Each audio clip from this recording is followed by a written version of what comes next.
if you'd like to join us on the second floor. Okay.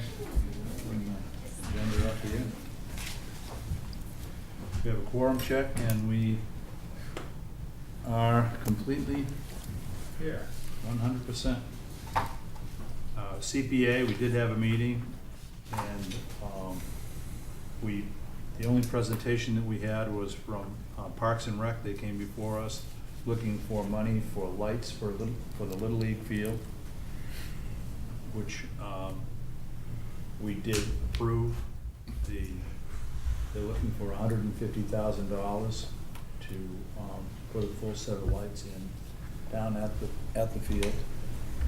And so What do they consider as a Little League field then? the actual Little League field. Thanks. That was a It's by the clarifying. town barn. By the town barn. Oh, I'm sorry, I didn't put that part in. The, yeah, so none of the other fields. So that would be coming before the next town meeting. And that was pretty much it. Anything from Trails? Trails did meet last Thursday night. They covered a number of topics, but the primary one was preparation for Saturday's workday, at which there were between 12 and 14 people present. All of the trails at Heinz Farm were reconstituted so that they're all ADA acceptable. We did somewhere in the range of 10 cubic yards of material, and we need to send a big thank you out to Craig Moran. He had one of his men come and start with us right at 8 o'clock and worked until just after 12 with the skid steer, and that man never stopped. Oh, wow, great. He loaded that RTV so many times, it was just unbelievable. Excellent. Yeah, he did a really good job. And we also, Tom borrowed a tractor with a front end loader on it from Northern Tree. And so the crew was kept hopping to the point where no one took any pictures, and Tom had to send out an apology on Facebook. He said, no, there was no time to take pictures, everybody was running. Plus, it was a beautiful day, so you got a lot done. But Excellent. Thursday night's program was primarily prep work for that. Next meeting, second Thursday of November. I'm sorry, October. Great. All right. We have the minutes to approve. Everybody have a copy? Do I have any? I'd like to make a motion that we approve the minutes as modified. There was one sentence in parentheses modified, that's all. On page 3, 1, 2, 3, were you concerned about the 1-to-1? I'd like to add slope in there Okay. toward the neighbors. It's the 1, 2, 3, 4, 5, 6 segment down.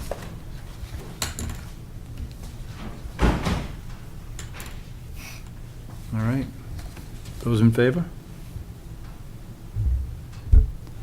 Unanimous.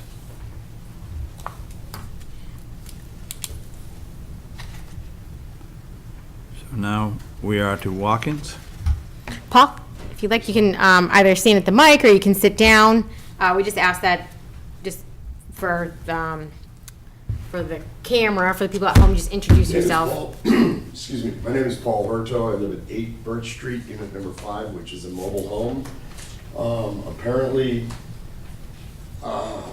this board has had issues with the mobile home park owners since 2015 is the documentation that I have. What I'm requesting is that I be allowed to build or put a deck on so that my wife and her wheelchair and her scooter can access the 2 rear doors to the back of that mobile home. We're not talking about disturbing any land that has not already been disturbed.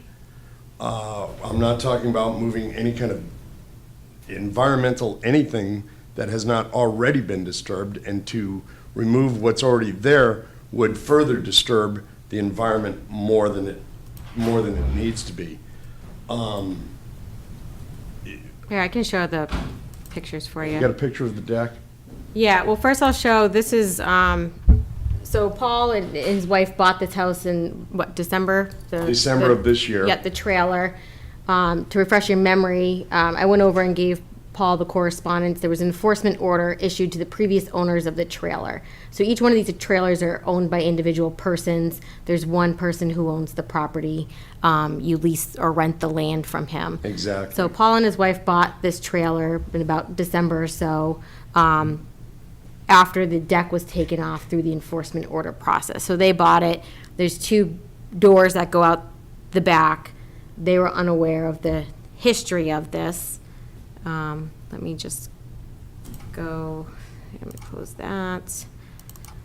So this is what's kind of currently there. Well, this picture, I think, came from when it was for sale before you bought it, but. But that's exactly how it sits today. I'm not asking, to put in any more footings. I mean, the footings are there. To take them out, that's not me, that's the property owner. I'm not asking to take anything out. I'm not asking to add anything to the environment, the dirt, or the property itself. I'm just asking, it's there already. I just want to be able to use it so that I can get access for my wife to have. Number one, we have to have a second egress. And I just like to utilize the 2 back doors, or at least one of the back doors that we have there. Anything that I would add to that, like I say, a deck, I'm not going to mess anything up. I'm not going to move any dirt or anything like that. I just want to use what's already there so that I can have access to those 2 back doors. The American Disability Acts, I've been in touch with them, and they said, well, things can be worked out. I don't want to cause any problems. I have one goal in life, that's to make my wife happy. All I want to do is use what's there right now and add at least access to those 2 back doors so that my wife will have easier access to and from the house. So just to explain a little bit too, so on the side over here, so this deck in the front, there are stairs and a temporary handicap ramp that goes down, but there's no door off the back of the house there. So actually about maybe a month ago or so, someone called the Board of Health with a complaint that they were concerned that someone was going to fall out. They saw a woman sitting out by there. They thought she was going to fall, so Board of Health went out, building, they asked me to go. They need a second exit per law, a door. So we had gone out there, and I think Board of Health issued something to you. I don't remember exactly what They issued an order that, I replaced the floors, and I've done that. The floors inside, I've added a subfloor.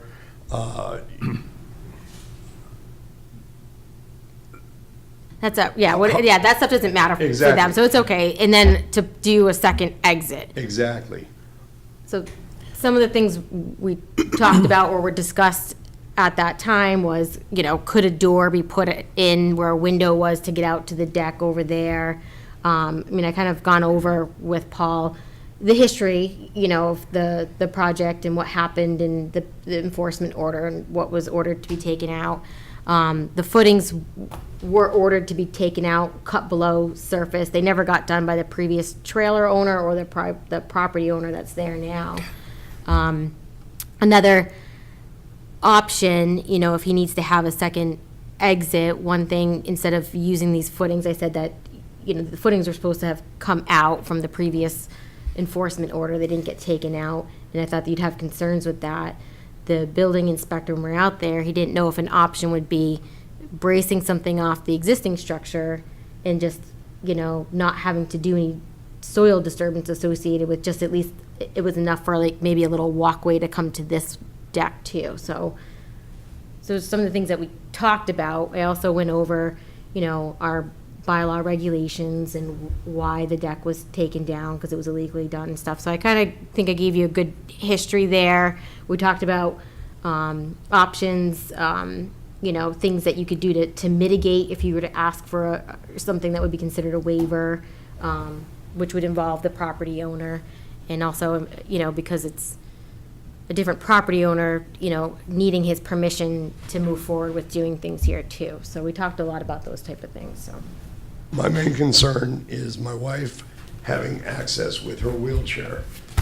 She's had both hips replaced, knee replacement, all this good stuff. My main concern is I don't want to disturb any of the property whatsoever. I just want to be able to add a deck and a door that my wife can have easier access to the house. As it is right now, with her wheelchair and her scooter, we have a front door that we can go into, but it's not as convenient because it's a 4x6 mud room that we have to go through. So for her to get her wheelchair and or her scooter in and out of there is an inconvenience. I just want to make my wife's life as comfortable as possible. I don't know how long I have her, but I have her and I love her, and all I want to do is add a deck. I'm not going to disturb any of the environment. It will not in any way cause animals not to have access to the water or anything like that. I don't know what else to say other than I just want to make my wife. What width do you need? 4 feet would be nice. I don't need to go the full, however far out those footings go. 4 feet would be nice. By barriers code, it should be 5 feet. Beg your pardon? By ADA code, it's 5 feet. 5 feet. Thank you so much, sir. Let me ask him another question then. Yes, sir. Lenny, could that be supported by cantilever? It could be so, but it could be. Okay. If they back down to the existing gate and that building in the wall, Yeah. you don't touch anything. So they could tie right into the bottom, couldn't they? Correct. Okay, so an option might be, starting with, if we count the doors from this side, Yes, sir. door one is the one on the left-hand side, door two would be the one on the right-hand side. Using door two, coming out 4 feet and over to where that railing is, and take the railing down and just put a railing all the way around the whole thing. Still have the owner take those concrete pads out of the ground using cantilever. Who's got the arrow? Eddie, use your arrow, or Stephen, use your arrow and show them down at the bottom. Right. We would put the cantilever on the other side of the tree, past the door, okay, right about there would be one, and then you'd have to have 2 or 3 cantilevers. And all they are is like 4x6s or 4x8s at an angle, Right, so you don't even touch the ground. right. Yeah, I mean, the problem with this is that we never would have approved this deck in the first place. That's why they had to take it out. Right. I understand. So, yeah, so, Well, the issues that we have here, first of all, we went to court with the owner of the property, Right. and he's never come back with a plan. We need, we can't, with the owner of the house, we can't negotiate what we're going to do on somebody else's property. Oh, so the guy still owns the property, you Yes. just own the I own the building, he owns the property. So he has to come to get, he has to come before us with a plan that gets approved. That's it. Plan for what, Ed? Plan for whatever they want to do.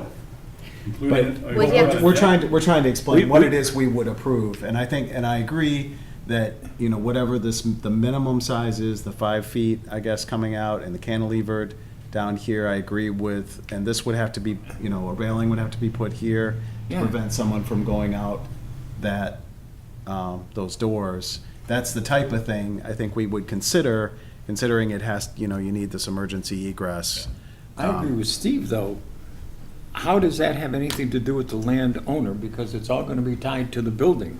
So it would be your structure still that's being modified, not the land. I think he might still need to sign the application as the property owner, And but we- that's, yeah.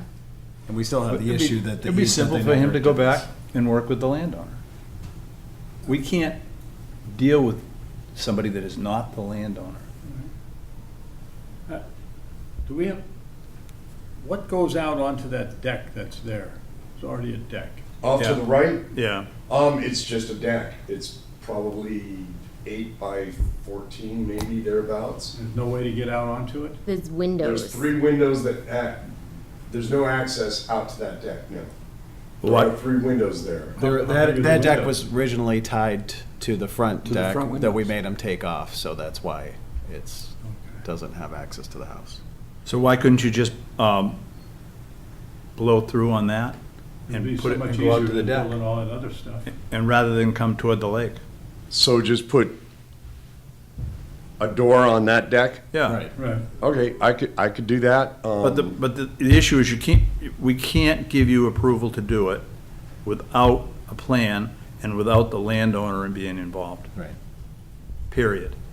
We can't, that'd be like you, putting your trailer on my house, on my Exactly. property. And I understand that. So, So you have to deal with the man who you're renting from or renting the property from. right, And he has to come before us with a plan for your behest. okay, so if I put a sliding glass door and/or a door or egress to the side deck, that's my building, and that's okay, we're good with that as long as I get the building inspector to say yes? Correct. You If- don't need if- conservation approval No, for as that long- change. yeah. Right. Yeah, Yeah. Great. yeah. So if you did that, that's fine. That makes it simpler. But nothing comes out from the current Right. foundation. From, okay, anything outside of my property is not my issue, it's the property owner's issue because I rent from. Well, the whole thing is his property. Right, You would need to work with him to get his approval, permission. He'd have to sign your application. Right. We would just need his approval in order to move forward with reviewing an actual project, all so. my problems are solved. If that's all I need to do is just put a door out to that side deck that's already there, we're golden. And you also need to fix those 2 doors, the sliders, so that Right. nobody can fall out. I've already ordered some bars Ah. to put across that, because that was in the note that we got. From the Board of health Health. department. That's not our issue, that's. a building. Right. All right. But I'm gonna take care of that, but But- we're golden then. Good. All right. Yep. Thank you for very coming much. in. Thanks. Thank you. No, thank you very much. You guys enjoy the day, work smart and not hard.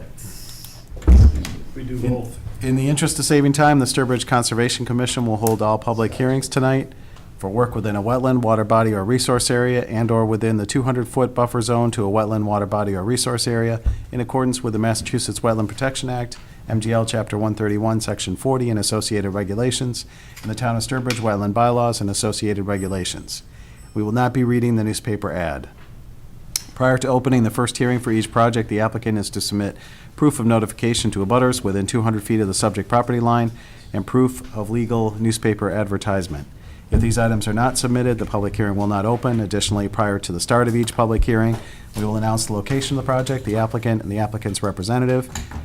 If any of the visitors have not legibly signed in yet, please do. Also, if any visitors are recording this meeting, please let us know. Thank you. Thank you. It is 6:15. We have a notice of intent, DEP file number 300-1024, 84 McGoggle Road, Sykes A, raise and rebuild of a single-family residence. Representative Jalbert Engineering. Hi Lenny, how you doing? Good. That 1024 came in my office about 404. 55. I got it, 404. Lenny, do you have the legal ad and about our notification before you? So did you end up going What? to court? Oh, so the news for the court, they dismissed the town of Sturbridge. That's good. Superior Court. He got a notice indicating Barnacle et al. Were going to court. As they should. That was an old speeding ticket, David. No. It Who was got a South notice? Shore Drive. Who got the notice? Lenny did. I Lenny got the did, notice. yeah. I called Dave, and then I called the court, and they said because of insanity, he's not present. I said, I have to go. No, but anyway. the While I town- was the chairman, we had a person who sued the Town Conservation Commission as well as Mr. Allard relative to the property on South Shore Drive. And it's been 7 years, 8 years Yeah. since this whole thing took place.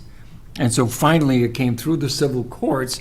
And so this guy with a sense of humor calls my house and says, well, Barnacle et al. Being called to court. Y'all come. He wasn't so funny when he called me. He was saying, hey, I'm not even getting paid for this. Why do I have to go? I thought that was totally unfair, and to add insult to injury, I got out of the courtroom at 4:05. The city of Worcester was closed. Closed. The center of the town was closed because the Red Sox get together. They closed the center of the city. I couldn't get out of the damn thing. Oh, my God. It took me 45 minutes to go from the courthouse to the Southbridge Street. 45 minutes. Oh, my God. All right, let's go. Crazy. But anyway, Lenny Jalbert from Jalbert Engineering, representing the property that's located at 49 McGargle Road. I'd like to submit the certified abutters list that was mailed in a legal ad for the subject property. Thank you. Just so you know. It's hard to see this in here. We made that comment. And I didn't get a chance to go back out there and Do we get to take what the pictures hell for you, did we do? Stephen. We had fun trying to find this house. What this is basically is a raising of the existing structure and a rebuilding of a new seasonal cottage located here as shown on the plan.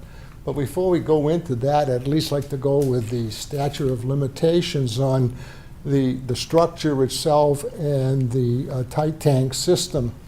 The tight tank system now, the jurisdictional value of it has changed from the Commonwealth of Massachusetts to local jurisdiction for a tight tank system. They no longer enforce that order.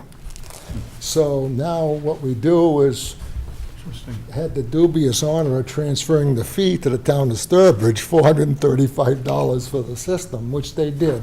So we transferred the tight tank from the state over to the town. Board of Health in the town has approved the tight tank system.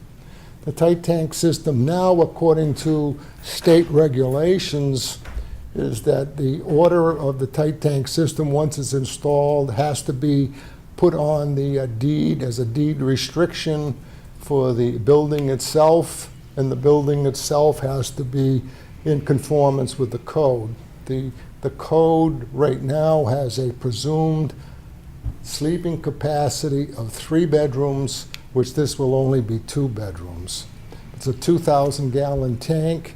It's a solid H20 tank, which is below grade, which means that the parking facility and the driveway that comes in here and everything can be used as is, and they can still park over the tank. There will be no problem.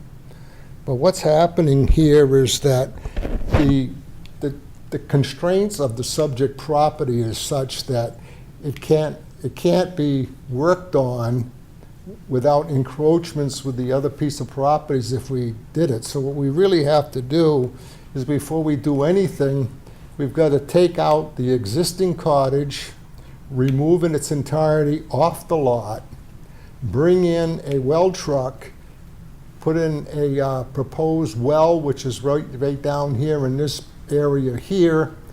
And what we've endeavored to do is that we want to put the well, and the reason it's 32 feet basically from the lake, not 25, is to stay within the drip zone away from the trees that are here. We have hopes to take that well, to install that well there, 32 feet from the lake, and keep the root zone protected of all the trees in here and not lose any trees.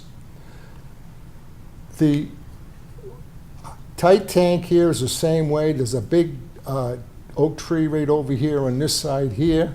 We hope to take that tank to dig into the area here to bury the H20 tank and still retain the root system of that tree and retain it.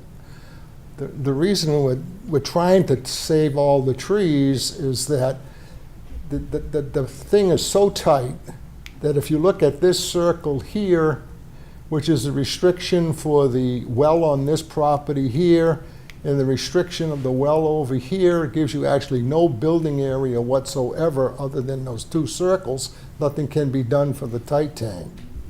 if you look on the side right here, there's a little envelope right here, and that's the only area out of this whole lot that is exempt from the disturbance regulations and state regulations for construction. So it's very tight. We have to stay within, and that's why we don't plan to lose any of the trees. The driveway that's in here right now comes from here between this tree and this shed, goes right out here to this corner in this area here. Unfortunately, the black and white drawing is more definitive than the color drawings. And Yeah, there's a couple plans if you guys wanna right. see some of the, you can see like where the driveway is a little bit Yeah. better on those. Yeah. Is this a new driveway? No, That's the it's driveway we existing. went up. It's existing. Doesn't it go right down next to the neighbor's driveway? Here's where the driveway is. It's right, let me down. You wanna highlight it? Here's the driveway Right right here, here. right? That's the existing driveway. Yeah, here. Gonna highlight it? No, you don't have to highlight it. This one is in black and white. Oh, you can see it better. Oh, that does help. Yeah. So this driveway here will stay, the tank will stay. As far as the parking facilities and the driveway usage, it will not change. So that's going to stay as is. So that there's no increase in parking. It's just, that's the driveway, that's what you have to live with. And this driveway comes out here, dead ends at this house here. And this house here also has a tight tank system. So, and this house here has no system at all. And this here is the It's a buffer trailer, zone of isn't it? 100 feet. It's a trailer, right? This is a trailer over here. Yeah, what are they doing there? Give up. They have no water, they have no sewer, they have nothing. They just have a trailer there. And they say they come down once in a while. And I've never met them. Yeah, well, And so I don't yeah, know. yeah. So none of the big trees are coming out? No. Okay. So, what about the, you wanna go, Becky, why don't we do you first Oh. and then, yeah. Yeah, We'll go through let me answer some of the more. questions I had. We spoke earlier. I guess I still had a question. There's a big, I think this is a pine tree right here. This one would probably need to come out. There's only one tree that will most likely have to be removed, and that's that one right there. Okay, I agree. that's the big That's the pine. only tree that would be Okay. removed. And is this gonna be on a slab or is there a foundation? The house right now will be on a slab, which will be insulated, and basically, there'll just be a frost wall put around the building. That would Okay. be it. There's no foundation. All right, so it's a little less You work. can't have a foundation. Well, yeah, I didn't think so, but I You figured could we'd have a ask. foundation, but it'd be called a swimming pool. Yeah. Okay, so we should just see, exactly what, So you don't have to dig to any depth at all? Well, no, we just have to dig for frost protection on the side. We might go 2 to 3 feet around for the thing, and then pour the footings and the frost wall. And that's it.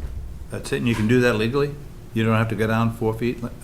No, we can go with it. This house has a restriction on it, which is a cottage for seasonal use. Okay? We do Okay. not need a full foundation on it. We can go with just a slab with the frost protection. because it's just a seasonal use. Yeah. Please? Because it's just seasonal use, they can't live there Well, year there's round. a restriction on the deed that's Yeah. it's seasonal use. Okay. It's not year-round. Okay. All right, so yeah, we just should have that added on the plans, that way it's known. And then also there's 2 things that were pending on this. One was the Board of Health, which I mentioned to the fact that the Board of Health has approved the system. The other one is the Zoning Board of Appeals, which is be the 18th of next month, which will be done, and that will be it. Is this gonna be uphill? It is uphill. Meaning Oh, what? got it. What happens, if you take a look from the road right here, it actually slopes up to almost behind this shed. Right. And slopes right back down. So you're gonna have to pump to the tank? The tank will be gravity fed from the building to the tank itself. The tank's in the ground. Okay, so it will not be up. So it'd be deep enough in the ground? Yeah. Okay. But this here, basically, if you look at it, where this shed is, over here in that tree, right in here, actually from here going over to here, right here is one big ledge block right here. So it's not gonna be blasted, it's gonna have to stay as is. Okay. Lenny, are they gonna take out the old water pump line that goes into the lake, or? They have that in there right now. Yeah. There's a well right here, and the line's going into the lake, and they're actually drawing from the lake. Yeah, but are they gonna take that out now that That they're will putting be it? abandoned, yes. Okay. Okay, I was gonna say, we should kind of condition that, make sure it's approved. I mean, I don't have any major concerns, I guess I was just curious what, you know, Sure. the disturbed areas up front here where the existing house is gonna be maintained as, is it gonna be lawn and landscaped area? Are they seeding it, what their plans are there, but that's a minor thing, I guess. And then, just because we have a lot of these trees that are within the limit of work, that maybe we have a condition that snow fencing is put around, outside by the roots, like a good distance off of them, depending on the tree, to make sure that they don't get impacted and we have any concerns with damaged trees afterwards, or they're inadvertently removed. Just a minor condition that I can have set up, but when I go do my pre-construction meeting, so. And that maybe, also that we should have a, construction tracking pad at the entrance if they're gonna have some big equipment, because we have wetlands right on the other side of the dirt road. Have that shown on the plan. Like a clear landscaping plan, so we know what's gonna be there. We don't come back out and there's a patio or whatnot. Show, is it gonna be lawn or whatnot, and what that area is. Have them remove the old well pump. And then maybe a condition, I'm sure the Board of Health already has it for the tight tank, but just the condition for any type of maintenance, operation maintenance, so. Paul? That sounds fine, I have no. I was out looking at the site with everybody and I'm fine with it. How many of the outbuildings, other than the house, are coming down? The only outbuilding that's there right now is the shed which they use for storage, that's staying as is. The other ones, the other properties, This one over here on the other side here, that belongs to this guy. That little shed right here, there's two of them over there. Yeah. There's a big one and a little one. The little one belongs you to don't this need guy to over stay here, unless you want to. The little one looked like an outhouse. an outhouse. I don't know what it is. I tried, it was locked. I couldn't get in. I have no idea what it is.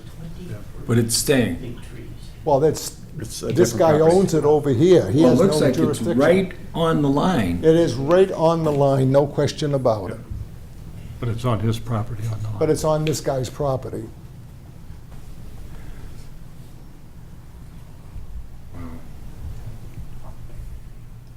I think you expressed it really well when you said this is a tight site. Tell you what, thank God, the easiest part of this whole thing was to run the control here for the survey, that the existing monumentations were already there from a previous survey that got the whole neighborhood. Made life simple, I'll tell you. Any more questions? Yeah, it is really refreshing to have something like this where you're not taking all the trees out, so I appreciate that, but I'm with the agent on this, that, like, particularly this oak tree, I want to have some conditions put in there that you not leave during construction, that the roots aren't left exposed, because we just, we've had this happen with other sites where they say, oh yeah, we're going to save that tree, and, those aren't coming out, and then they basically set it up so the trees fail and have to be taken out for safety purposes. What we're actually going to do is that the tight tank system itself actually has to be 10 feet from the building as far as code is concerned. But this here wouldn't count, so we're going to try to shift it, if we can, a little bit this way. Good. Just to stay as far from the root I was system going to as ask we about can. that, why it couldn't We sit right on would that do, line. but, we don't know yet. We did the test holes, which are basically right in here, so we do have some room to put it there, but with the building, we got the line going into the building, but from the tank to the building will be 10 feet, and we'll shift it to go to clear the root zone. What's the water table like there? You wouldn't want to know. It's very It's shallow. water behind and water in front. All kidding aside It's a with our, little bump. all kidding aside with our percolation tests, we went as deep as 22 inches But mostly at 18. and as high as 18. And yet you're putting a frost wall down 18. Yeah, you have to. Does your frost wall float? No. No. Concrete's heavier than water. Yeah, it's heavier than water. Not only that, pouring it into water, it gets hot as a rock. Right. So you had to do perk tests anyway? That's a part of the tight Under tank state process? law, we had to, but Yeah. right now, they've changed it. Before, you'd have to do a perk test, and then if the perk test passed, you couldn't put in a tight tank. Right. Now, with the new regulations, you can put in a tight tank with the consent of the property owner. So it's not larger than the existing house? No. It's not closer to the lake? Well, not closer, no, it's further away from Further the away, lake. that's what, yeah, Yeah, okay. No, I don't have any other questions. I appreciate that you put it 51 feet from the lake. That was a good touch. Anybody in the audience have any questions? Do I have a motion? to Make a close? motion to close the public hearing. Do I have a second? Second. I have a second. Any further discussion? All in favor? All right, now do I have a motion, Mr. Barnacle, to approve the project? I will make a motion to approve the project with the conditions that have been stated by the agent earlier. Do I have a second? Second. Do I have any further discussion? Seconded by two Steves. Yeah. Can't have enough Steves. Can never have enough Steves. All in favor? Unanimous. Thanks, Lenny. thank you for your time. Thanks, Lenny. And I feel sorry that Dave didn't make it to Worcester. Big Red Sox fan. Thanks, I'm Lenny. surprised he wasn't there anyway. All right, we are now at 6:30. Abbreviated notice of intent, area delineation, DEP file number 300-1017, continued from 6/7/18, 14 and 30 Doughty Road. P. O'Connell, represented by Burton Engineering, confirming the extent of wetlands, the wetland resource area. Good evening, Frank Piccari with Burton Engineering, representing Peter O'Connell. We'd like to request a continuance of the public hearing on the resource determination. Ecotech had scheduled to meet with GZA, the third-party consultant on the flagging. They were scheduled to meet this morning, and though they would have seen a lot of water, I'm not sure it would have been a real productive visit, so they rescheduled to Friday. And the applicant's aware that additional funds need to be provided for that peer review, and a check should be coming tomorrow to cover that. So respectfully request we continue to the next available hearing so that we can get the peer review and our consultant out on the same page, and we will subsequently survey locate whatever they come up with, provide you with an updated plan, and hopefully put it to bed at the next one. So we can continue that Yeah. to October 2nd, 6:15, right, Ashley, I think it was the first one. And the purpose of the continuation is so that we can actually have some viable information. Correct. Yep, so we had our delineation, the consultant went out, did their analysis, and there's some areas that they just want to get to a meeting of the minds on. The easiest way to do that was in the field. Again, scheduled for today, rained out, rescheduled for Friday. So they'll get to a meeting of the minds in the field, adjust the flags as necessary, we'll go back, relocate, and we should all be on the same page, and hopefully we have a approvable plan after that. All in favor of the rescheduling? Thank you. Thanks, Frank. Thank you.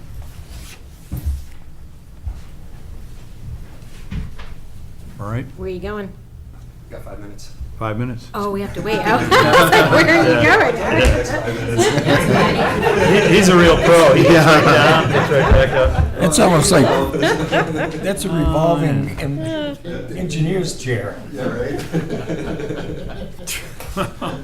are you going? Is it William? Do you want, we can talk about your trees now if you'd like to come up? Yep. So, yep, you just sit down, just give us your name and your address, and I'll pull up all your, Bill Sanderson, 86 Paradise Lane in Fistale. and he is here today because he has 2 trees he'd like to request for removal. They're both oak trees, 2 dead trees. I went out, I have some photos. Can you see that better back there, or is it really dark? It's dark. Yeah, it's the lights. So they are, they're two dead oaks. They run on the side of his property line. They're not near the water. He has a lot of trees on his property. There are a lot on the 23. side. I mean, Besides probably- these two. Yeah. But these are dead. They're Yeah. dead. They're two large oaks. There are a lot of understory trees that'll grow up. Yeah. There's a good amount of vegetation. I walked up in the front by the shoreline. I would recommend allowing him to remove them. We don't do Mr. Chairman, I make a dumping. motion that we approve the removal of those two trees. Do I have a second? Second. Discussion? Anybody in the audience like to speak on it? All in favor? Thank you very much. Okay. All set. So Thank you. we'll send you a letter. Yep. With that approval for you. Okay, great. Nothing else has to be done. Nope. Nope, you Okay. just have to talk for another 3 minutes. Yeah. No, Well, we have other people here. Okay. And I'm sorry, I meant to email you after I went out to tell you that I didn't think you needed to come Yeah. in, but I. Okay, well, I was concerned because the last time I had a tree taken down, somebody on the board wanted me to plant 2 more. Right, depending on how close it Depending is. on the location. Yeah, right, that's what it was said, but this particular party was on your board at that time, said, we've made a decision. Yes, yeah, We had it's to on. put 2 trees for 1 down. Thank you. And he was very adamant about it. And I've got so many now that I don't need any more. Our normal procedure is a replacement of 2 to 1. Yeah. Except in a situation like yours where there's ample tree cover already. Yeah, okay, great. And our agent already indicated that there's growth underneath the trees that is already starting to push. It is, yes. So what we like to do is when you take those 2 trees down, there's canopy removal, therefore those other ones have a chance to push. Okay, great. Thank you. Thank you. Thank you. All right. Have a good weekend. Nice. It's only Tuesday. It's not We Thursday. have, Gotta be we can do prepared. quickly. It was probably you that was so They adamant. can come up now. Yeah. All right, let's, We can do another quick letter permit application if you Sure. don't mind. sure. How you doing? Good, how are you? Good.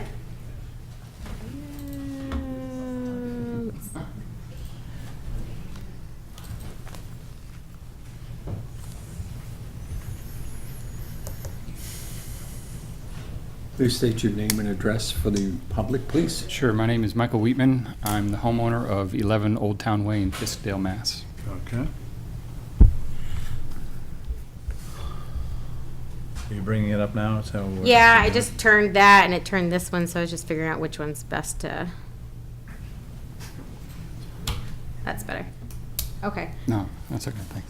So this is a pool installation at a existing single-family house, existing lawn area. I went out there, we didn't measure, but, looking at the GIS layers, there's some resource areas. They're pretty far, so it's just our outer buffer zone that we're looking at here. They'd like to put an in-ground pool. We have a work description from Giuliano Pools. They previously applied for another project site, pretty thorough work description here. So I went out, we talked about a couple different options. When they take the soil out, they were thinking about keeping some of it potentially to fill in the side of their slope a little bit, where their lawn kind of divots down. So there's 2 kind of options with how it could be conditioned depending on the extent of what they do. So I just said wattles at the limit of work. Which would be here, and then if they wanted to keep the soil, which they'd probably put over, was it on this side, I think? That or on the back On the back side.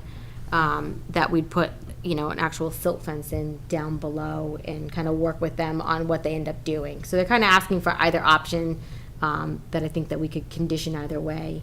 Can we keep it out of the 100-foot? Oh, yeah, we're out of the 100-foot. This is just outer buffer. So, see, to the edge of the pool is about, just using GIS layers, Yeah. over 150 feet away. So the limit of work is, well outside the 100-foot buffer. So it's just our local bylaw here. How are the slopes? I'm sorry? How are the slopes? Well, it does drop off It at drops the, off going toward the where the stream. lawn is, right. Yeah. It's really steep there, but then after it goes down, it's not as steep. But the resource areas are pretty far away, Yeah. so. And it's all woods and it's Right, pretty it's heavily thickly. vegetated, so. There's no trees coming out for the, Nope. No. Do you want me to pull up an aerial so you can just see? No, That? if there are none Yeah, coming no, out. there's no, Yeah. no. could you show the other Yeah. Yeah, so this is the leach field right here? Correct. Yep. Yeah. Yeah, so you can see how much that Yeah. drops off. Yeah, and then it's forested right after that, so. Okay. Anybody have any problem with it? What's the location of the fence going to be? Kind it's of right here. outlines where that wattle fence is, You're talking about the pool fence? very close to the pool. It will not be, it will be close to the pool. We're not going to use This the is outer perimeter. This is the fence right here, it looks like. Yeah. Yeah. Okay. And what kind of material are you putting around the pool? Is it gonna be concrete pad, or is it gonna be, Bit of- Concrete pad. okay. You can do that over the leach field? We won't be over the leach field, no. So what I'm saying is there any kind of deck or anything around the pool itself? It'll be a concrete patio just around, right? With the Correct. fenced area. Is this an indication of the deck here? No, that's the edge of the pool. That's the pool. I know that's the pool edge, but what's this, well, we've got two different lines. It's just, they're trying to indicate the depth. That's the Depth? deep Okay, end. all right. Yeah. All right. Those are the walls. But it does look like the fencing is going over a part of the septic system, like Right. Stephen just pointed out.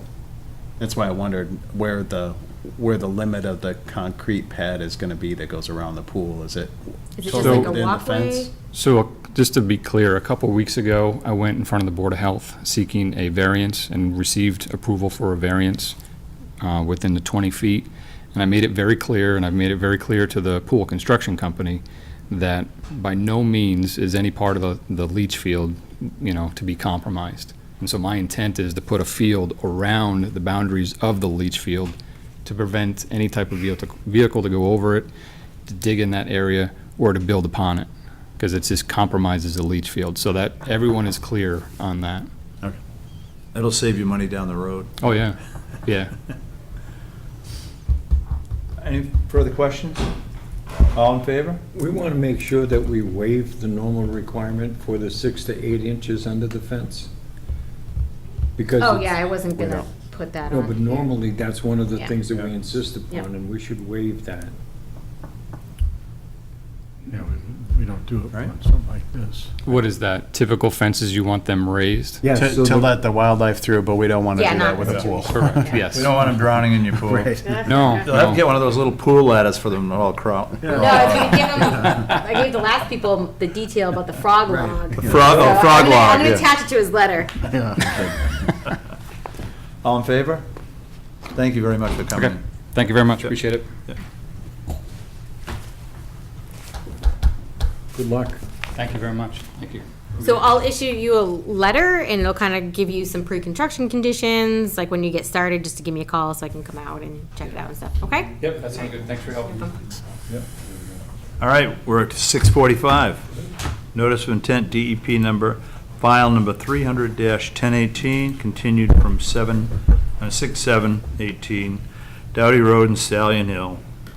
P. O'Connell, represented by Burton Engineering.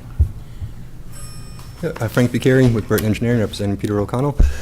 So I threw plans at you last minute, and I apologize for the last minute nature. I'd like to explain my goal of this evening's meeting. It's basically to update you on where we're at in the process, the additional work that we've done since our original submittal, and then just to solicit some initial feedback and comments, so as we address any DPW comments, we can integrate yours as well. This same plan was given to Greg about a month ago. I discussed it with him last night briefly, and I didn't want to represent that he has signed off on it, because he has not.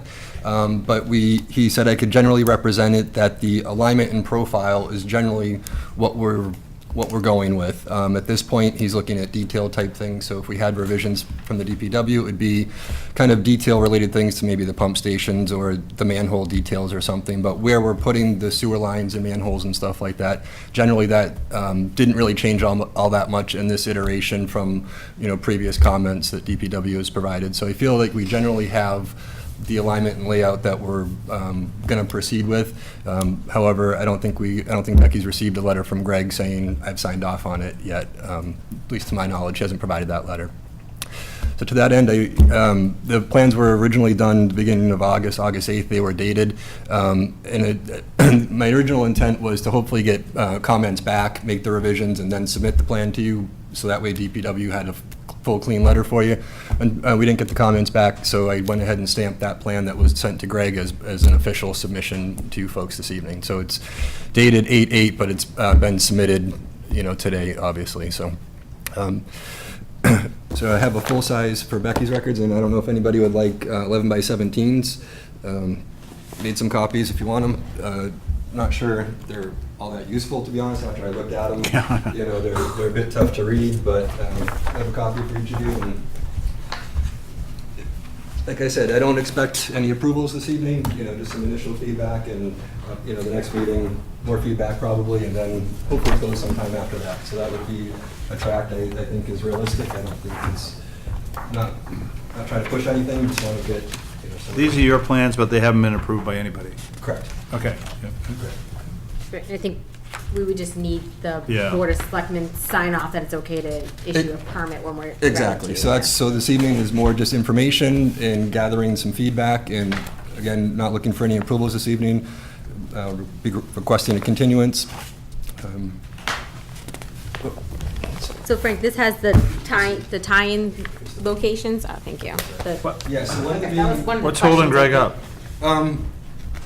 He's just busy. And honestly, I wasn't sure if the sewer extension was gonna go away. We're doing a lot of perk testing up on the property, and we've gotten a lot of passing perks.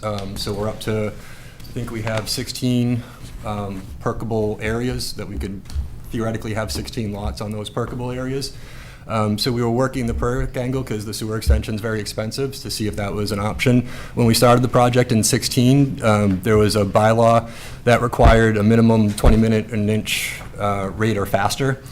So there are sites that right now are perking at 25, 30 that wouldn't have been allowed under the old bylaw, but that has been since repealed. And so that frees up more options for doing septics on the property. So at that point, I said, well, Greg, this might be going away, so no hurry to review it. So I think he kind of backburnered it a little bit, and now, we wanted to see it through, get the approvals, and then see where we're at that point as far as, perks versus septic. And so, so I kind of pumped the brakes on it, and recently said, okay, well, we're going back with it, and that's why I had the conversation with him yesterday at the selectmen's meeting, just kind of sidebar, just, okay, am I okay representing, the alignment being generally what it is? And so, yeah, so that's why I think we haven't gotten those comments, a full set of comments back yet. All right. So one of the initial comments that Greg had that we addressed with this revision was the stub locations, and showing more of the existing properties and more information on the existing properties to ensure that those stub locations the laterals were being put in better spots, in spots that would be efficient and not necessarily crossing driveways, and made more sense. So as we went up Stallion Hill Road, we did additional survey back to the existing residences to get the driveways in there, figure out where existing wells were and such, and try to locate the laterals in appropriate locations. Another reason why we wouldn't be able to close, if you stay on this one for a second, Oh, let me please, stay on Becky, this one? Okay, is sorry. if you're looking at the wetlands on the southern side, there's also a disputed area on the northern side of that low depression. Oh, okay, this is, yeah, the And so, on Dowdy Road, the wetlands would need to be updated per the ANRAD that we discussed earlier this evening, which isn't going to get resolved until the meeting on the 2nd. So that plan would be getting updated as well for additional resource areas. Okay. So again, trying to get some initial feedback on, concerns, questions, that sort of thing. And I understand if you don't have much, as I'm just kind of throwing this at you. Yeah. So, but Frank, I would just- these be the tie-ins? Yep, those are the laterals, right? That'd be a typical lateral right there. Yep. And so, Dowdy Road, there's not too much to worry about. Going down Stallion Hill Road, there's a lot of culvert crossings, because there's drainage ditches on both sides of the road that pick up stormwater runoff. So we picked up all the culverts, and we indicate the crossings on the profiles, so that making sure we're accounting for those. And there's a bunch of them, and there is some wetlands down Stallion Hill Road, kind of in that drainage ditch area. There are some areas that Ecotech, when they went up it, had flagged that. So we do call it some resource areas up Stallion Hill Road as well. Okay. So a lot of the tie-ins, were they gonna use the, existing driveway areas? I think that was one of the kind of questions we had about where the Yeah, and tie-ins so would be. the idea was to go next to the existing driveways where it made sense. And so we kind of just tried to think about it, what's logical, least disturbance sort of thing. Okay. Yet you want to come in at the lowest elevation so they have the best opportunity to tie in without needing to pump or anything.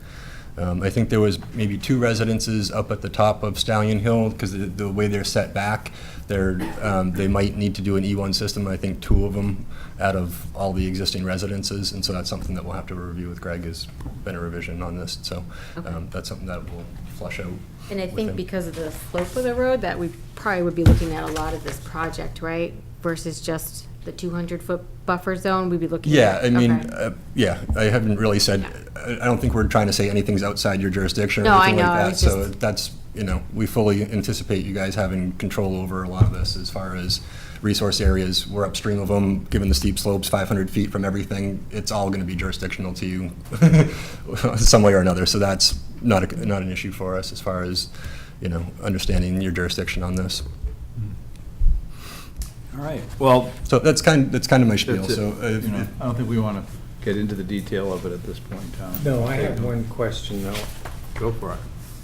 On both sides of the road, there are drainage, I don't want to call them ditches, but they're Swales. sluiceways. Swales, yeah. They really are sluiceways. Yeah. And at one point, both sides of the road cross and head off to the Quinnebog, right next to and across a man's backyard. Okay. And when we have rains like we had even today, Yep. that thing runs as if it's Niagara Falls. Sure. Are you going to be changing any of that? Right now, we're not proposing to, no. We're proposing to do an overlay of the road, but right now, we're not proposing drainage improvements along the road. Basically, we see it as we're not widening the road, we're not adding impervious, so we're not proposing drainage. We're proposing to saw cut the road, install, and then do an overlay of the road. Because what I'm suggesting is that the system as it sits now, as clumsy or primitive as it may appear, has been working for quite a while. Right. And any disruption to that flow Right. is going to be a major disruption. Understood. And we're trying to do it with as little disruption as possible. That's why we were trying to locate the laterals in places that made sense. And, we do have crossings of the culverts, and that'll need to be maintained, definitely. Well, I'm just warning you that, in my opinion, the standard engineering numbers that you throw into the computer that spit out what you can expect relative to flow, It's more, yeah. And again, I haven't done a hydrologic analysis of the roadway No. because we weren't proposing drainage improvements. We're not really, and think about what the slope is going to do to velocity, oh, yeah. because that's going to kick you. Right, no, I think part of the installation of this is gonna have to be phased, because there's only gonna be so much you can get done in a day, given the slopes and everything like that, there's gonna have to be a protocol in place to shut everything down, close everything up, start for the next day, and so that, how many feet you can get in a day, plus, there's possibility of encountering ledge out there, so there's that, could slow things down as well, so. You think? I think so. So there are definitely construction challenges to this, and I think we go into it with our eyes open on that. Okay. So, but I appreciate that feedback. All right, we'll give you a continuation. Yeah, I respect, if there's no further comments, Yep. then I respect the Same. request we continue. Same second. date. Yep, October 2nd, Yeah, so 6:30. we'll try and make the first part go, the full part, so that he doesn't have to go sit down and come back. Okay. Frank, we normally ask. Oh, what I'll the argue that, purpose- Anrad, don't worry, I'll find something to argue with We you. ask what the purpose of the continuation is. I think you just gave it to us. Yeah. Legible plans? Yes. Go down like a Well, Again, maybe a chance to look at Well, I them. wanted you at least, you can kind of see what's happening with that, so, All Thank in you. favor again. of the continuation? Thank you very much. Thanks, Frank. Thanks, Frank.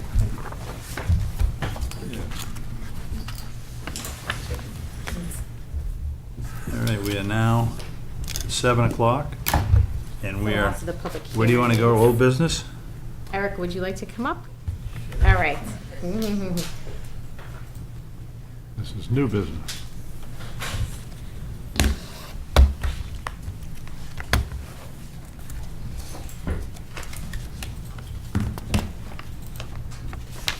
So I made a copy of your proposal, and I gave each one of them a copy of that, and then I have your presentation up already. I uploaded it onto my computer, so I can just project it for you, and then when you're ready, just tell me to go to the next slide. All right.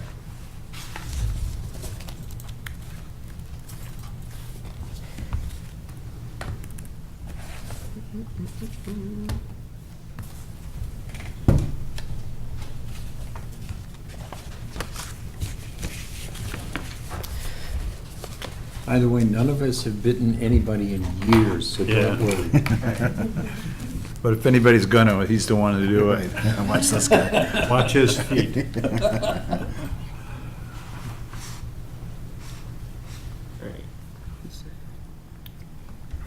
Alright, so hello, I'm Eric. I'm a Boy Scout with Troop 161 in Sturbridge. I'm working on my Eagle project, which is a project that you need to plan and lead through your troop to be able to get the rank of Eagle. And the project that I have come up with, and I've worked with Becky and Tom Chamberlain on this, is invasive species removal at the Eli's Way Field near the Lead Mine Mountain property. So the reasoning for this is there are two main invasives in this field. There's the autumn olive and the bittersweet, and these invasives are taking over, like they're rapidly growing throughout this field, and they're not stopping to grow, and they're taking over some of the other plants.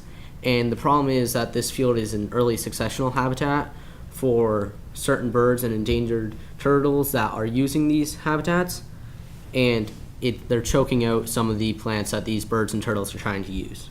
Go to the next slide.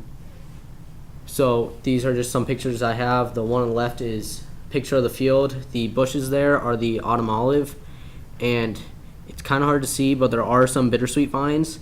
And on the right is just a aerial picture of the field with the pond that's next to it.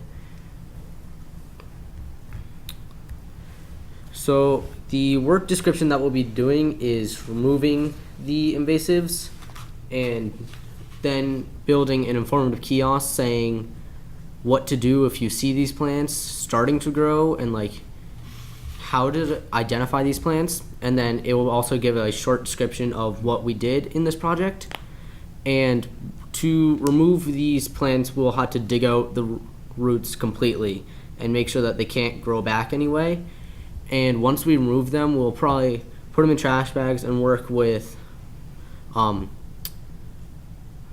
can't remember the name of the Recycle center? recycling center. Yep. Yeah. Just to make sure the plants are properly disposed of. Some of the bushes are a little big, and it will be hard to completely dig them out. So another thing we could do is cut them close to the ground and then stump treat what is left of the bush. The kiosk will just be cutting and sanding the wood and then making sure it's weather resistant, and then we'll just have to make the informative poster for it. So the treatment for it, like I said, you'll have to fully remove the roots, and then we'll have to every now and then mow over the field. Now do know Becky was telling me that there is a no mow period. I forget exactly when it is. I know I put it in the Yeah, I saw it somewhere. Yeah. Mid-April to November. yeah. Yeah. Yeah, it's just for ground nesting birds Yeah. And turtles. and turtles. So if the field continues to be mowed, then it will cut back on the autumn olive and bittersweet being able to grow back. So right now for monitoring, we don't have any like continuous monitoring on it, but I will be planning on sometime if we do get the project done this year, I will be coming back to the field sometime summer 2019 to check on the progress, and I will be able to write up a report of how it's gone. And like I said, also the reporting of it with the kiosk, people will see how the plants look, how to remove them, and make sure that they can try to help cut back on having these plants come back.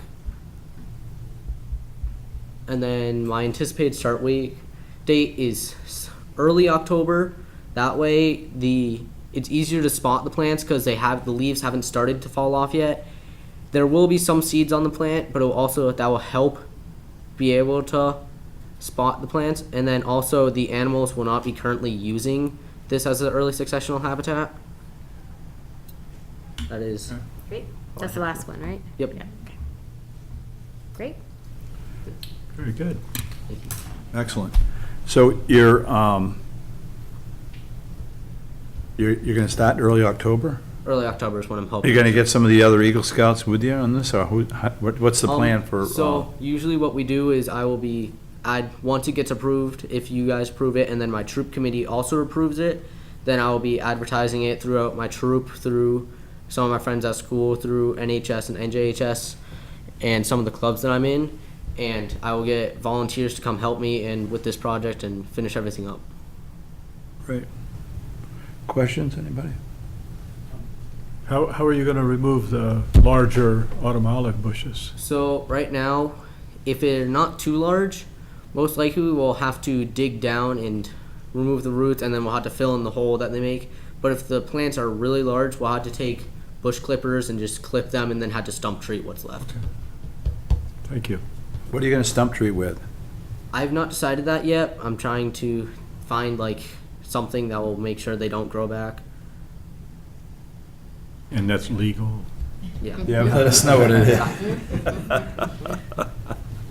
Great. You might be able to con some of your friends at the high school into helping you because of the bittersweet. Because the bittersweet will be in full berry bearing at that time. And parents love bittersweet during the holiday seasons. You might even be able to sell it after it's clipped. All right. We don't want to be selling invasive species berries. All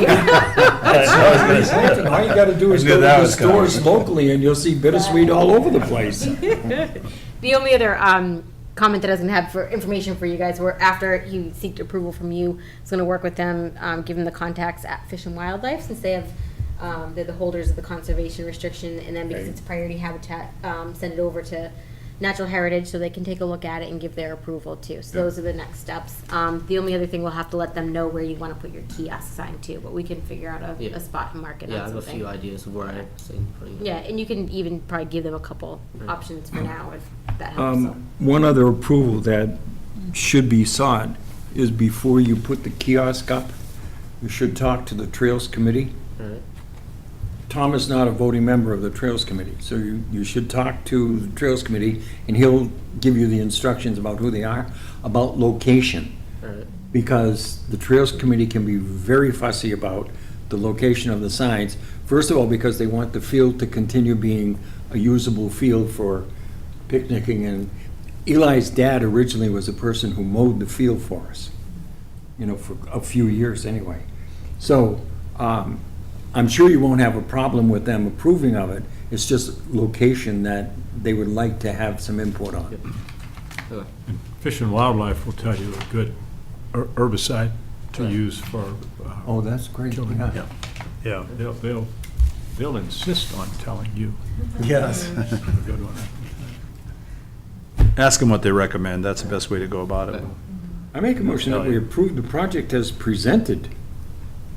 Do I have a second? All in favor?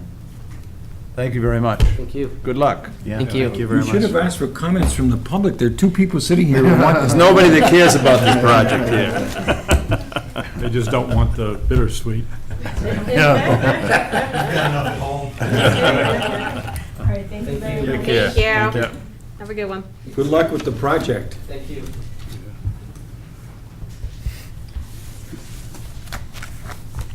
Nicely done. Very nicely done. Under letter permits, we're not reviewing, 5 Cooper Road. I did follow up with them, and at this time, they're not pursuing any additional removal. This is the one we saw last time where there was multiple oak trees in the property and one dead elm. I did issue them a letter that they could take down the dead one, but we needed additional information about the other trees. So, as far as my understanding, they're not moving forward. I'm gonna follow up with another letter just saying that's our understanding, so there's clear communication there. Okay. Where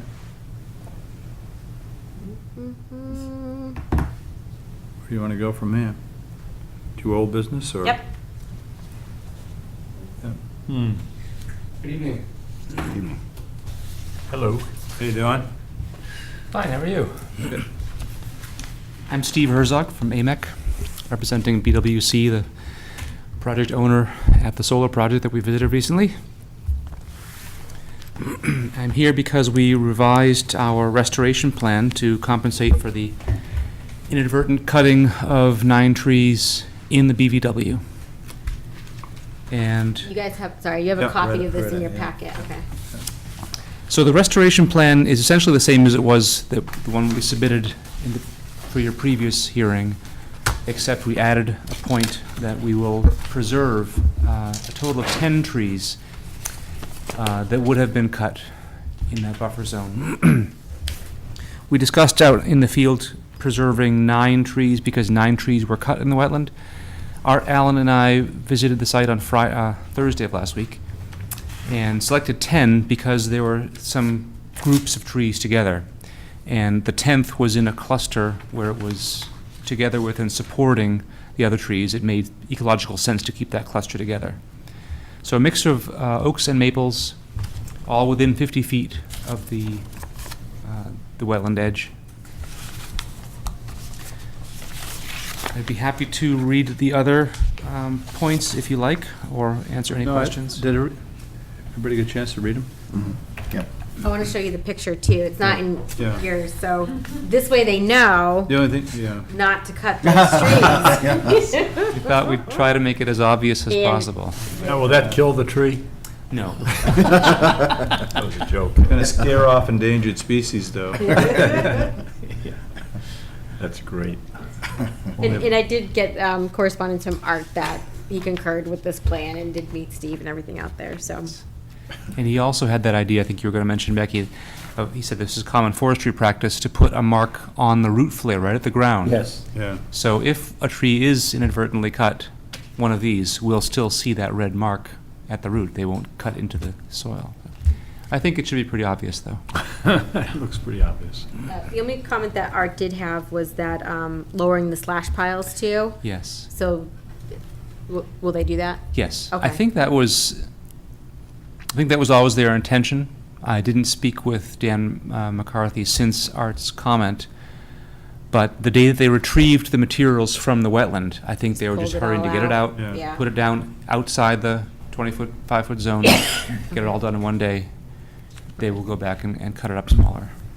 So his suggestion was less than 2.5 to 3 feet. Is that what I think he Yeah, I said? think so. About 2 feet or so. Okay, certainly.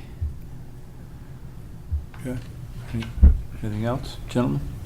The only thing I saw from the site visit that I'd like to bring up with the committee is the mosquito stream seems to be the primary on that side. I don't know that we're ever going to see use of the, you The know. overflow. Yeah, the overflow. So I'd like to make the point that we don't mess with the mosquito stream, that we don't have any digging in or excavating mosquito stream, so that, Sure. so that when it locks itself up, we can go to the overflow Yep. the way that it should normally go. Yeah. Could we give it a better name for the purpose of? I think we should. I think we should call it the Steve Herzog. No, thank you. You, sir, are going down in infamy. name it I don't after see why Mass DOT would go back out there and need to do anything now, because it is flowing through there and we have the overflow. I think that when it was clogged before, that's probably why they dug Do that. you want a cynical explanation as to why? No. Well, because by dredging that in any way, shape, or form, gives them more upland where they're working. Oh, you mean like Yeah. Mass with- DOT? Yeah. Because it's their property? Right. Yeah. And I think Could be. under, So when the water encroached on, they went back there and dug it. probably. That's probably what happened, because that culvert had collapsed, and so Right, the water yeah. was probably backing up Yeah. more Yeah. than it had So- decades earlier.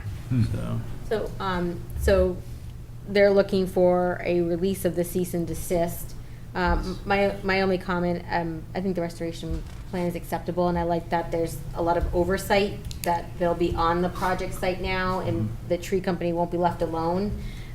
We talked about maybe getting something in writing, like having them sign a written work description that they understand, getting something from the tree company in writing also. Okay. I think we talked Okay. about that Yes. before, yeah. Yeah, that's a good idea. So we will do that and submit a copy to the commission. Yeah, yeah.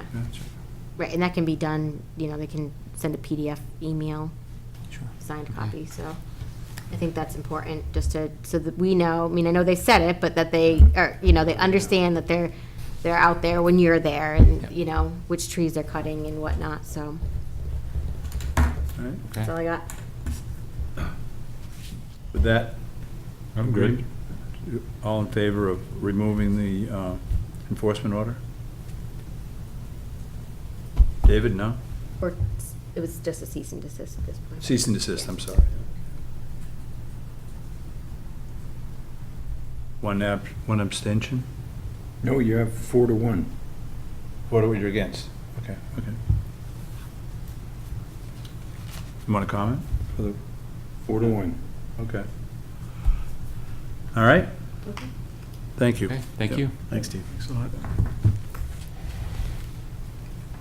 So I'll just wait for that from the tree company, and then I'll issue a response releasing that. Yep. Okay? All right, good to This week. I don't know when they plan to be out there. I'm sure it'll be at least a couple of weeks. Okay. Okay, Okay, thank great. you. Good to see you. Safe ride home. Stay dry. All right. Lenny, are you just hanging out because you like us? I'm here for a couple hours, is Norwood's done? We didn't do it yet, but I have that for signature, so, yeah. We can do that one now. Do what Lenny's here for. He's an Yeah, important no, I man. know. I know why. You might have to go to he's court here. tomorrow morning. Who knows? I know why. he's Him and here. David. Dave's gonna take my place. Yeah, right. All right, so this is a request for a certificate of Yeah, compliance. I'll cover for you, Letty. Which one? Oh, there's only one. Yep. So Tell you DP the file truth, number it's getting a real drag. 300-799, Yep. 88 Westwood Drive. 7. We looked at this back in Yep. July? Yeah, it was July, because I went out there in June. -079. Sorry. No, it's old. That's all. I was just commenting on the age. So we asked for a couple of things. We had a long discussion about 17 blueberry bushes that weren't planted. There was a change with the rain garden. We asked for a revised plan reflecting the changes on site, which we've received. And we asked that the two trees that weren't planted be planted. So they did, we did receive the revised. And I gave you 2 revised plans. I emailed them to you, and I got 2 more for you, too. Okay, full-size ones, thank you. Right, so that's the 2. Thank you. So I have the revised plan. They did plant the trees. I have documentation of the trees being planted. So I was gonna issue a complete certification, and I just changed the language a little bit, and I attached the revised plan, because we don't have this anywhere on record. The original orders and conditions reference that first plan. So that way, anyone goes back to certificate of compliance, they can see it's complete as regulated by the orders and conditions and the attached plan. Did we ever vote to agree to rescind the previous order of conditions?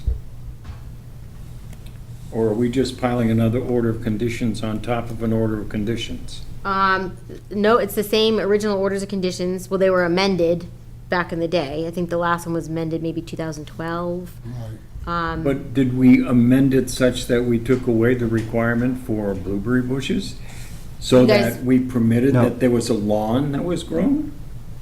You guys voted on that last time. Yeah. You discussed it and voted on it and said that they weren't gonna be required to put those in, and that it was just 2 trees they had to put in. Right.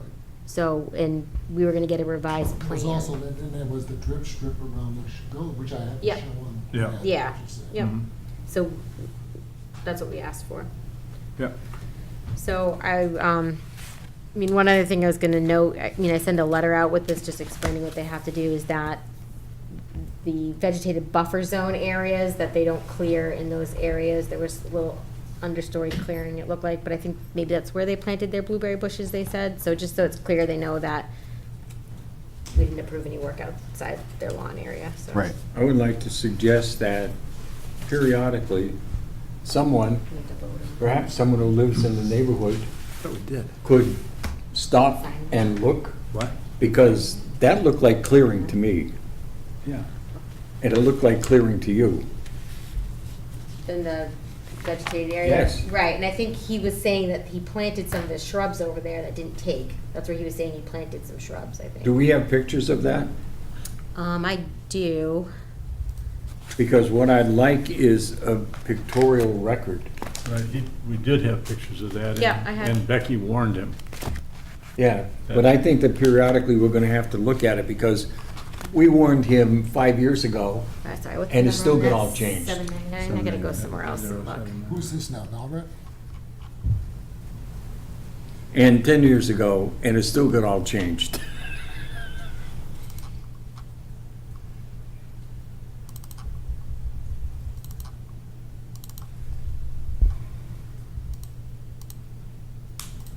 Yeah, it was on the Over desert. here? Yeah. Yeah. Yeah. Geez, that doesn't look like it's been landscaped at all. Especially since it was natural when it started. I hope that's not fire bush in there. It's firewood down Oh my here. God. Would that be a kicker? Nope. Fire bush, oh. I mean, I can't attach a Oh my picture of this in my letter, just, you know, put that That would be- information back in there, and then there's a record of it, a written Yep. record. So is that on the right side going Yes. down towards the lake? Yes. That little corner? And the stream's Yeah. over there too. Yeah, that's what I thought. The It's over stream's over toward the there. stream, Right. but it comes down there. If I'm remembering it correctly. Is that a lattice? Do you think it is? It looks like fire bush to me. Lenny, can you tell what that reddish plant is? Oh, that's It may hanging. look like firebush now. No. But that was taken in the spring. Oh, Oh, back okay. here? Yeah. This back here? That's a snow fence. That's an orange snow fence. And what about on the upper right? Right in the middle, This? right there. Oh, that's a hanger. You can't see it. I can see it on the computer screen. That's a pot, plant hanger with a pot. Ah, It's okay. like an annual. So that's snow fence that I'm identifying as, Yeah. Yes, and I don't know I why the never snow was fence very is good at there. botany, so, Should we tell them I don't know what the point of the snow fence is there. There must be something we can say about keeping the snow fence or something. Yeah.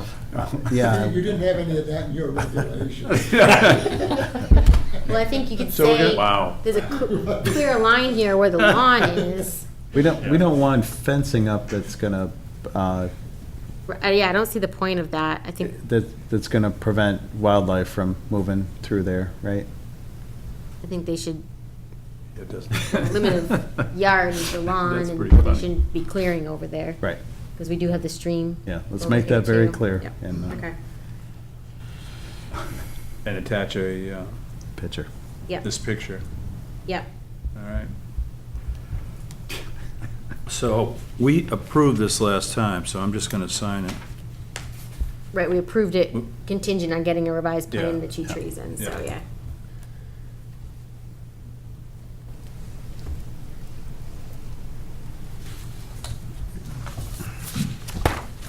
So just for the sake of clarity, that corner, we do not want anything other than just stuff. Whatever Mother Natural, Nature. Mother Nature Right. puts in there.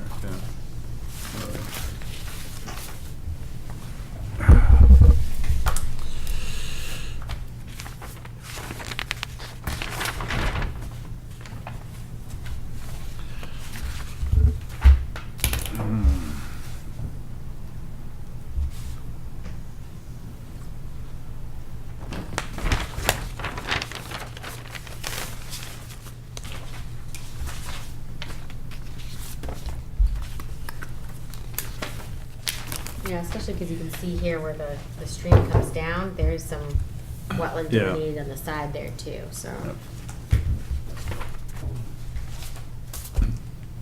you signed it? Thank you. All right.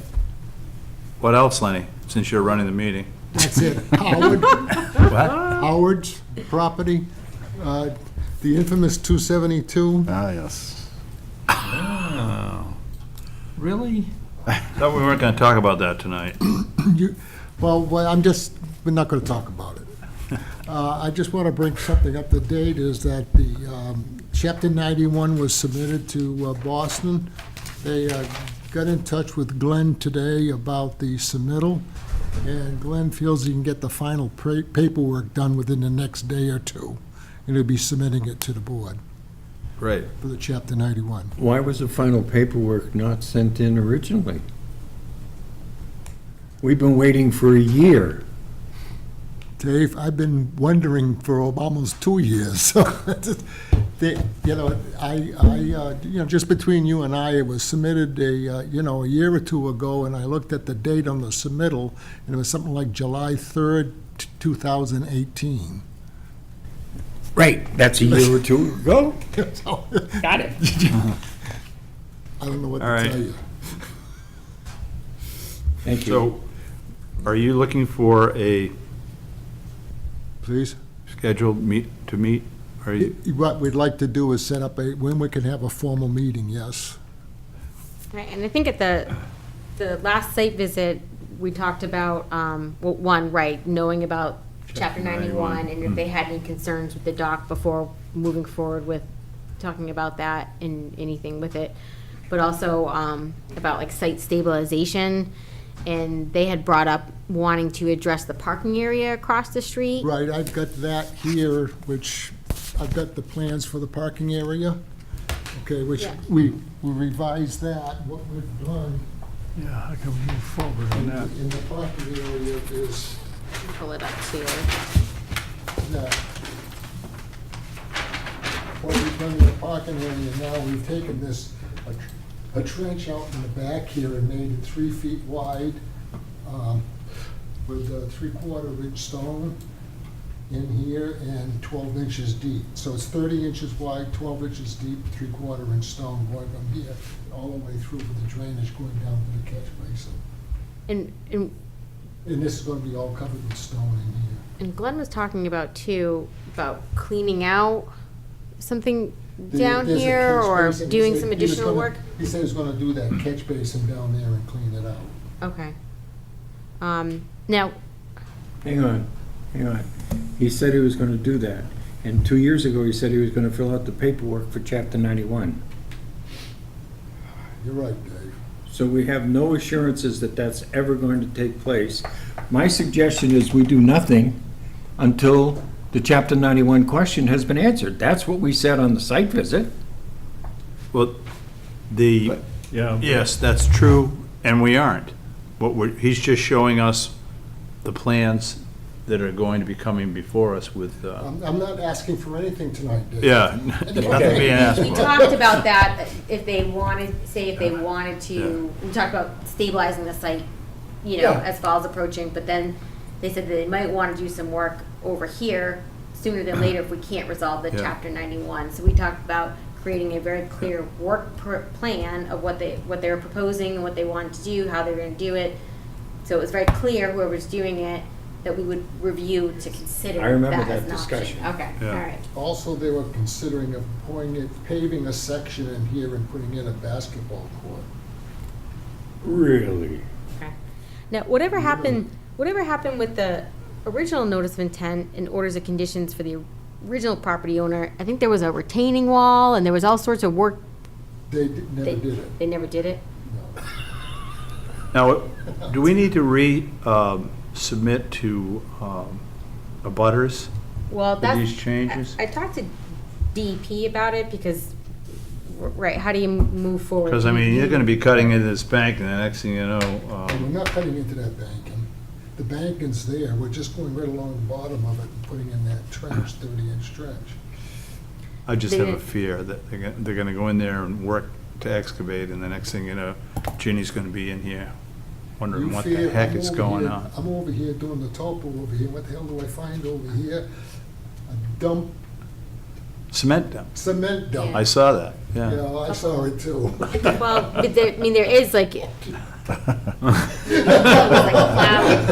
bacon's kind of a mess, so I think the bacon Yeah. should be looked at. Can Talk they, about adding insult to injury. But it's gonna go on to Rossioli property. well, the bacon's here. What about, how stable is the bacon here? Because I know over here, there's a big, huge pile, but I don't know over there. I think it was supposed to be stabilized with the last project. Right. Yeah. Right. Yeah, so they should look at that too. And the water comes right out of that hillside. Yeah, I'd like to remind you of that magic word, Yeah. weep. That hillside weeps. Okay. The whole area, Stephen, is all Paxton material. So if you lie, it has a perk rate. If you tell the truth, it doesn't. That's it. We would probably move forward, as we talked about before, as like an amendment to the existing orders of conditions. So you could make them file a new notice of intent, but they'd have to close out their original notice of intent, which we may or may not want to do the additional work. I wouldn't recommend doing that. Right, I mean, if we close it out, that it's not complete, then it's left. You'd like it revised. Right, Yeah. yeah, I better revise it, then at least to have the continuity that you have the power within it. There you go. Right, You I release the original order, that's open season. Right, that's why I would do that, I wouldn't yeah. do that. And I don't think we should do it What do you under think, our Steve? Oh, I enforcement agree. order. We should not shut out. So that's what I talked to you about, DEP, Alright, just so- doing That's realistic. an amendment, it's Yeah, gonna you know, you gotta notify cover yourself, butters, too. et cetera. Now, Yep. So do you have a date for them for the next meeting? Do you want to be No, on they'll the have to agenda?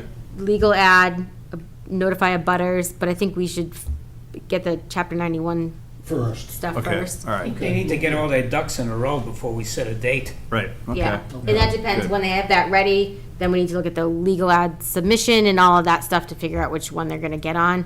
Okay, But that sounds fair. we also talked about, and Glenn said he'd take care of, is some of the erosion controls on the side going down need to be addressed a little bit, cleaned up, et cetera, too. So said he was gonna take care of that. Now, how are we handling the actual going in there and digging out the soil? I mean, generally, the actual restoration is under our control. And whether that's a NOI or what is that, they're gonna go in there and they're gonna do some serious mitigation, whatever you wanna call it.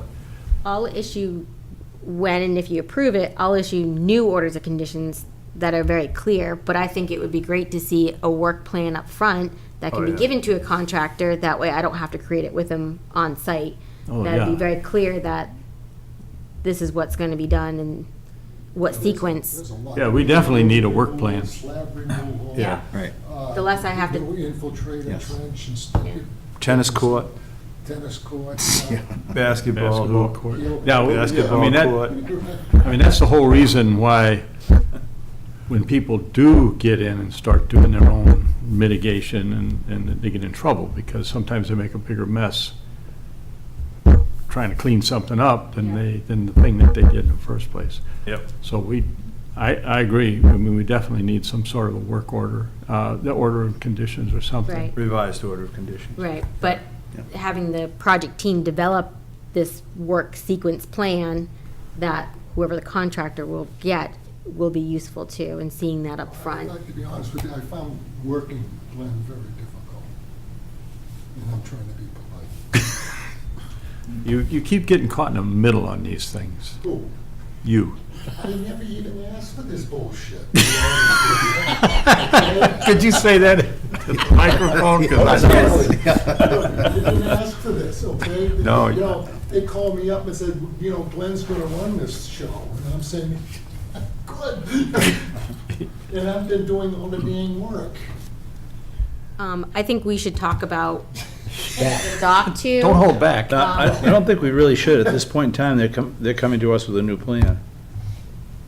We We've haven't already given been them through any this. guidance on this, so I guess if chapter 91 doesn't have any issues with it, I mean, Do we know that? we don't know that. I guess I just said if they don't. Let's make one thing emphatically clear. As of tonight, with my knowledge, they haven't made any decision relative to Okay, this. and I can So, follow up with yeah. them.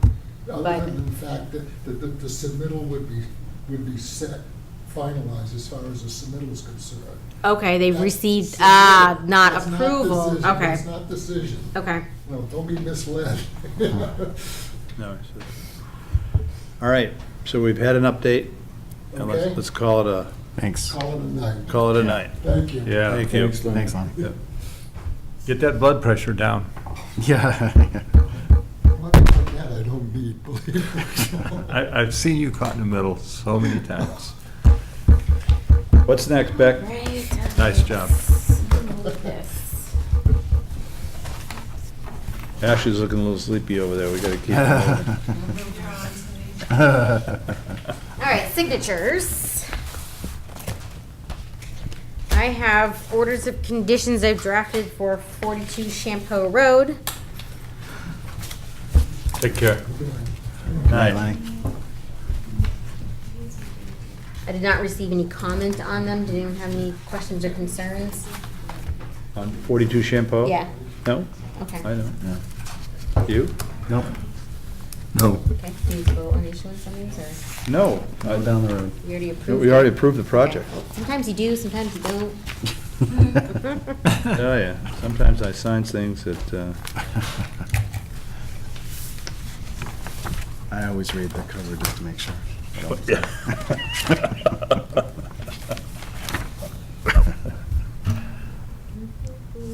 I like crossing things off with my highlighter. I know. Could I just go back to 272 for a second? actually, I don't think we should. Okay. We don't wanna have. Okay, could I ask a question that has nothing to do with 272? It's just a procedural thing, Sure. while we have a minute. Yeah. An amended order of conditions is one that a reasonable person would drive by and not notice a big deal. Okay. A big deal, a good scientific term.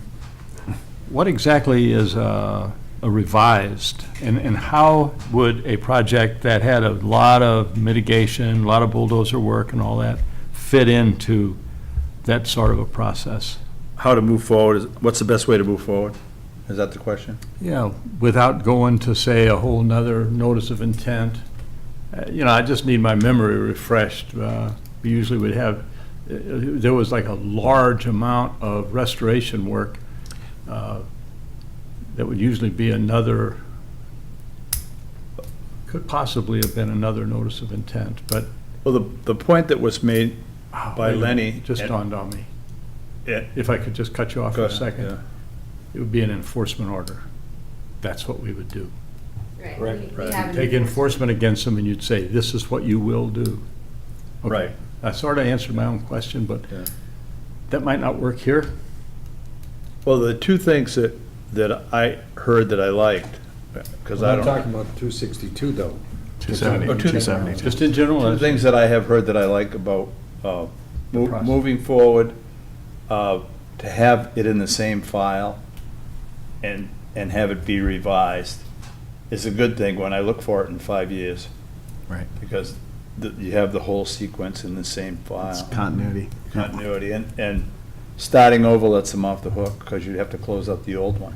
No, that's why I mentioned the enforcement order. It's like, Yeah. it takes me a while to get on the Yeah. right page.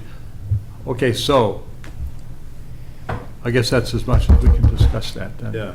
And I'm not 100% positive, but doing the work under an issued enforcement order doesn't require necessarily a butter notification. I think you Correct. could make them, Right. but I don't think it does. Whereas the amendment will, and that was kind of the feedback that I got from DEP too. It's probably best to just keep it under this existing order, that we don't want to close it out. Now, you can have two orders of conditions for a property, but they can't have overlapping work. Yeah. This would have overlapping work, and we don't want to close this one out. Right. To Steve's question, though, how much change can you put under a revised Right, order of conditions? The reasonable person is the rule. A reasonable person drives by and looks over and says, oh yeah, I remember that. I went to that hearing, But if we're and it looks fine. putting a notification out prior to the meeting to all the abutters, a re-notification to the abutters, I think that's better than you know, they're not gonna be surprised that there's a basketball court on it, Right, because it's gonna be on the new plan. right. And that new plan would have to be approved, but it would have to be added to the existing original plan. Revise, You're yeah. going to revise it and put Yep. that on there. Yep. And then depending on how big of a change is it, does it become a new notice of intent, or does it become an amended notice of intent? The revision part is kind of gone by me. I can't think of what. Well, sometimes we do things as like a minor revision where it's really small, that we don't think it needs those approvals. Yeah. To the general question that Steve asked, though, I think Becky's hit upon an interesting note. There's an indication that the reasonable person would have to understand that the reason that they were notified about a second set of plans coming up and a second set of questions being asked by the commission is because this is something that is going to change what you're going to see. Right.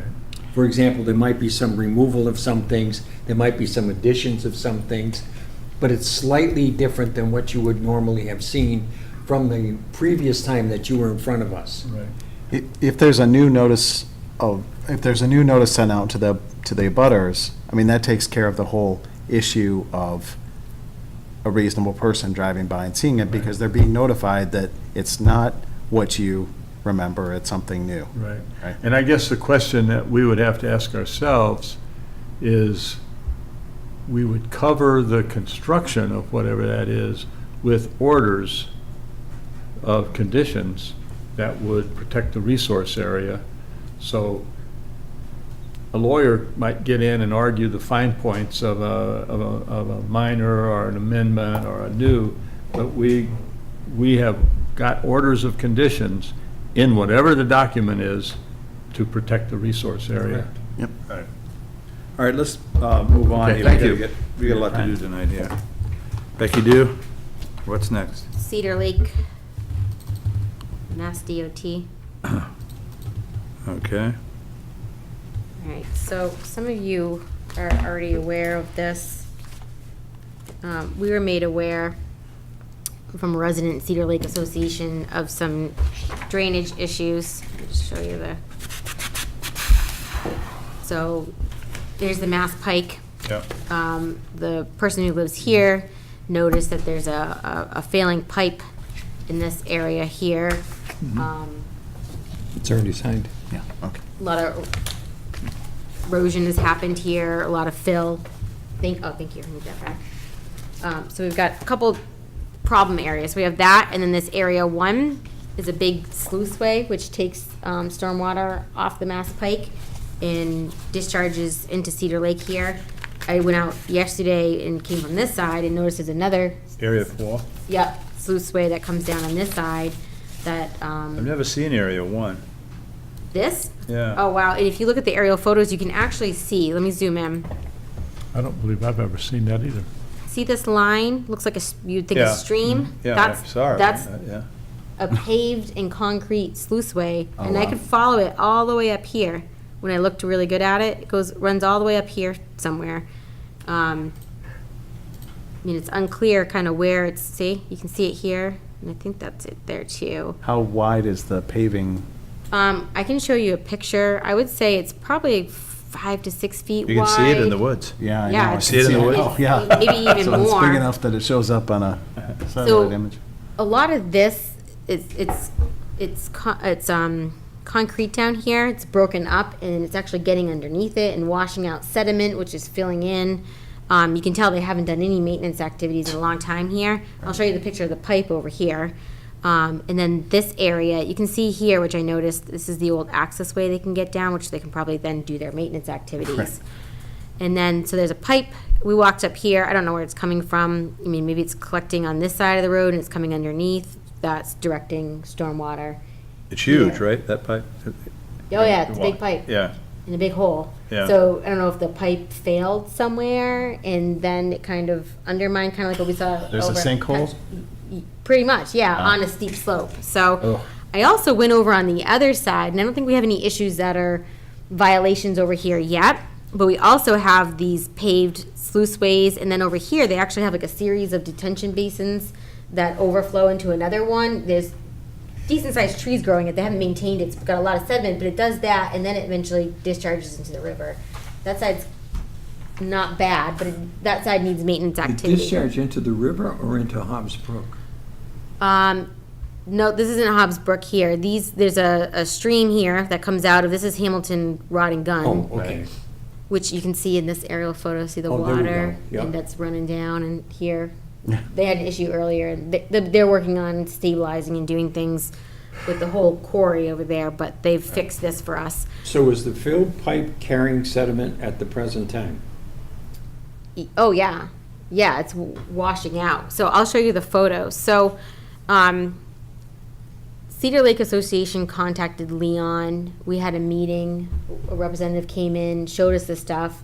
The gentleman who lives over here had, a couple weeks before that, notified Mass DOT via email on their website, just a general thing that they can go on, that there's an issue here. A week later, DEP responded to this person and said they've been made aware of it, they've inspected it, they've checked it, they're gonna fix it, problem solved. Well, they haven't done anything. So after our meeting, and when I went out there, I think it was on the 21st or 22nd with the Cedar Lake representative, I immediately contacted DEP, the woman who sent this email to them, to find out what the correspondence was, what their plan is, before I contacted them. So she was on vacation, so I contacted the person who said to call, left a long voicemail, emailed both of them that day, never heard back. So I followed up, never heard back, and then I reached out to another person at DEP who thought that someone had gotten back to me. So I spoke to our circuit rider who I spoke to Friday afternoon, who said, that I should now go back out there, see if they've done anything. If not, we need to issue an enforcement order. So I've actually drafted an enforcement order and a letter, but I'll show you the pictures real quick. So I'll show you, these are the pictures from August 21st. So I just take ignore it that DEP is not going to issue an enforcement order or do anything? No, they said for me to issue an enforcement order and to keep them in the loop. Yeah. They told you to do it. Yep. So this, I know it's kind of hard to see. I don't know if you want to look at it like on the computer. It might be easier if you can't see it that way. So this is the area 1. Cedar Lake is right down here. There's a fence here. It's hard to see. So this, I'll just go through them. You can see where it's broken up. There's actually keep going through. So you can see here, yeah, it's pretty big, where it's broken right there and it's undermining there.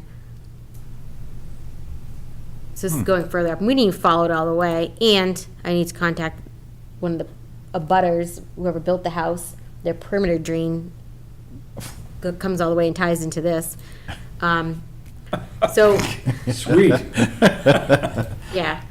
So, you can see they haven't been out here in a while. It's actually kind of nice. There's some stone here, which is slowing water down. It would be nice to see. There's a couple things I need to get done here, I think. But, I'll go through the pictures because this is just this one. Are you gonna ask us to sign this tonight? I was going to ask you that, yes. Absolutely. I do have a letter for you, so you can see here.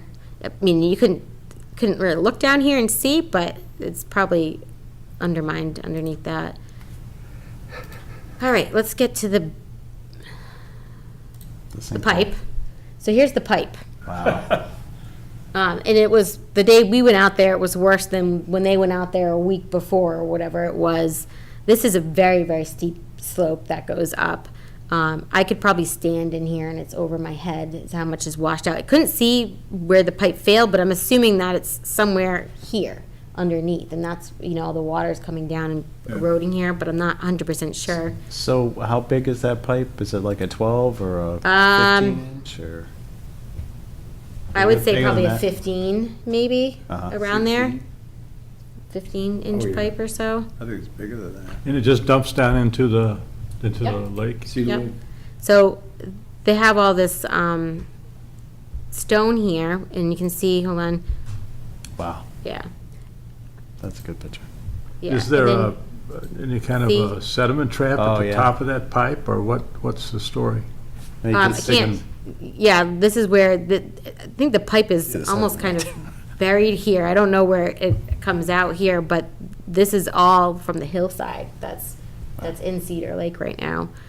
There's a fence here. So I went back out yesterday and I went from the other side, the property owner's side, and that's when I realized there's another like sluiceway over there and the bottom of it's a real issue. The whole thing needs maintenance. All right, we're back You at know, this. under normal circumstances, you talk about a sluiceway to get the water out. The picture that you just showed us is the development of a peninsula.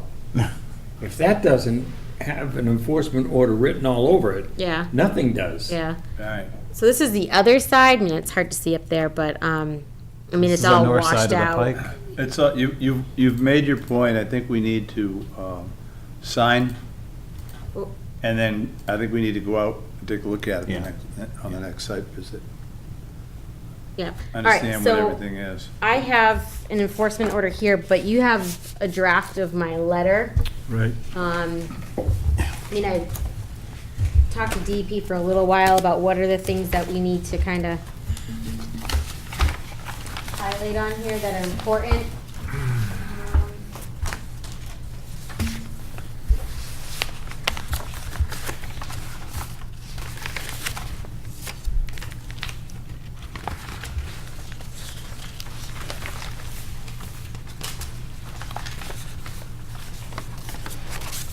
Do you have it? This is Yeah. it here, right? No, Yeah, that's not it. That's not it. No, it's on This our next letterhead, one? this one, yep. Yep.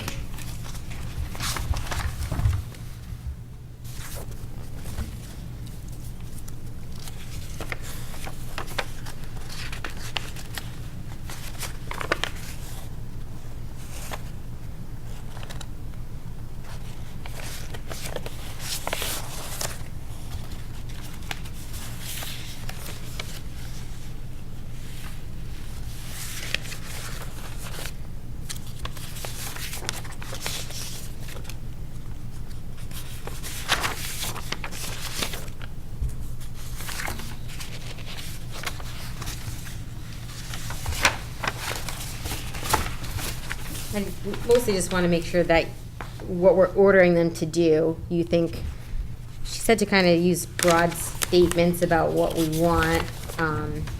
You know, one, I think we immediately want them to go out and install something to prevent further erosion. Right. And then know that they did it.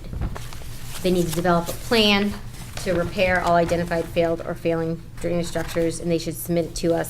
I said by October 2nd, because that's our next meeting, Good. which I think that they can do. And then develop a plan to restore all impacted resource areas and our jurisdictional buffer zones. Could we go back to that date again, please?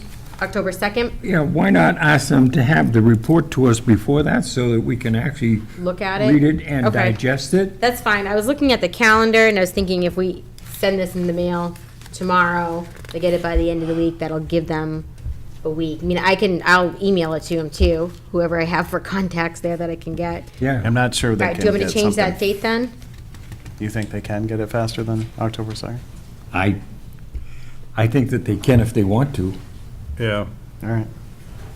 Okay, so I just need to change. I'm sorry, Becky, but did you say you did or did not? You talked to somebody, an actual person, or what's the communication between you and DOT? I did not speak to anyone at DOT. I spoke to our circuit writer at DEP.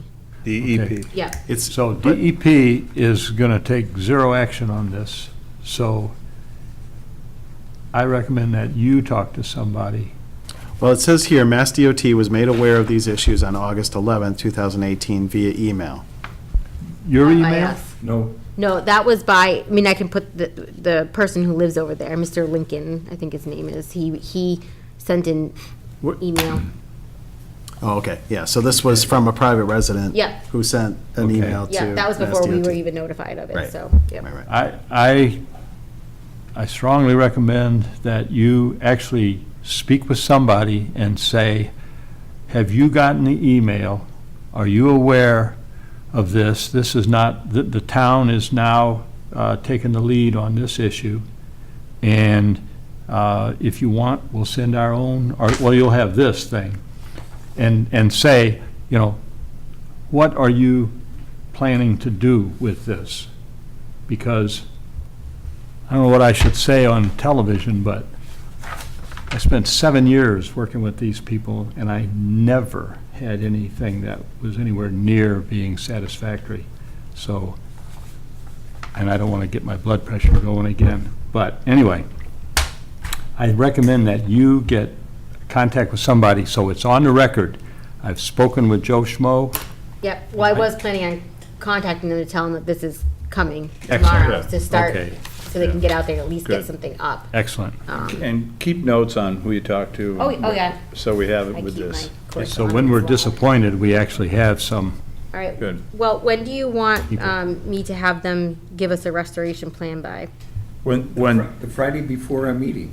Okay, When That's DOT 9. came before us the last time, we told them about the problems at the head of Cedar Lake.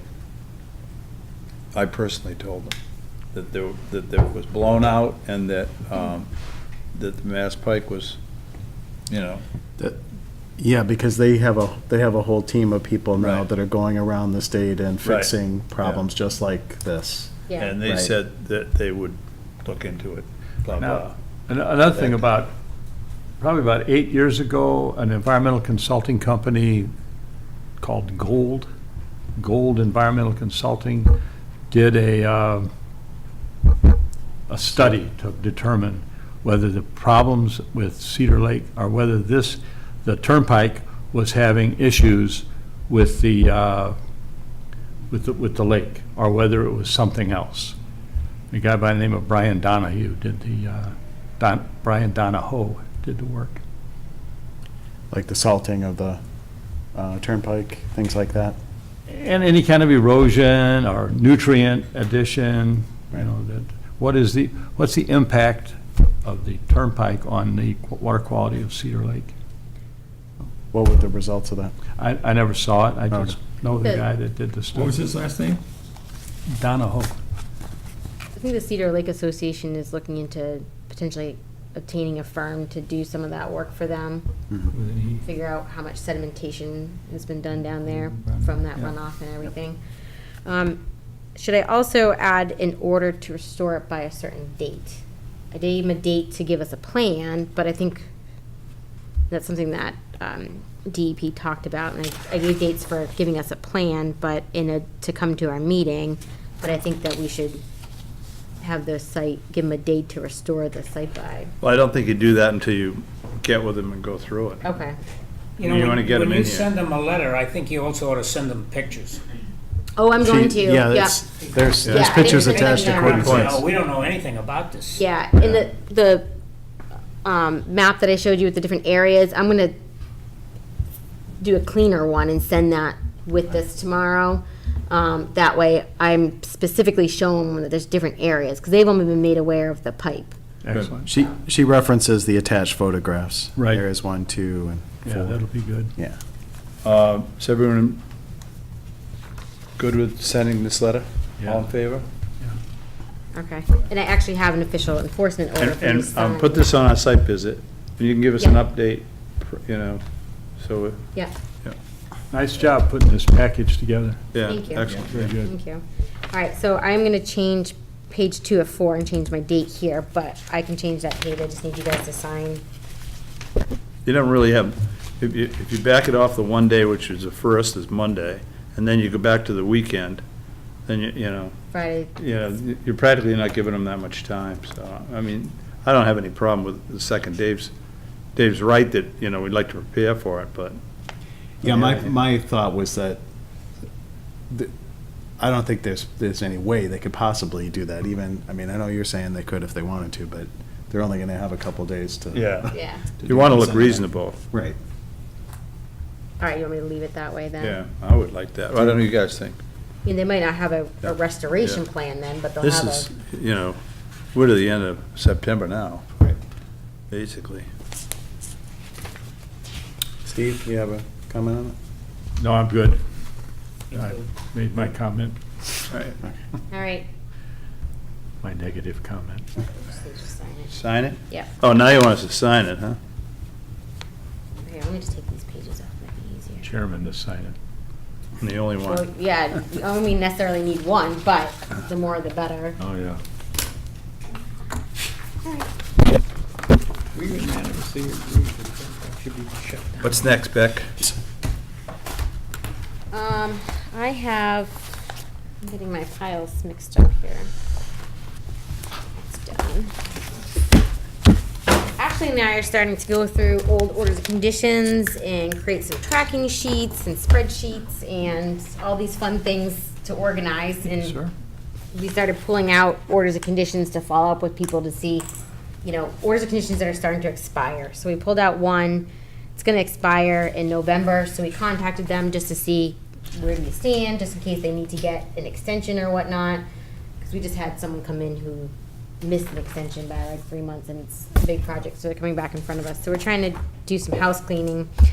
Came across one. It was a retaining wall replacement that you guys reviewed and approved. They issued orders. He did the work. He said it's all done. Didn't record the order of conditions.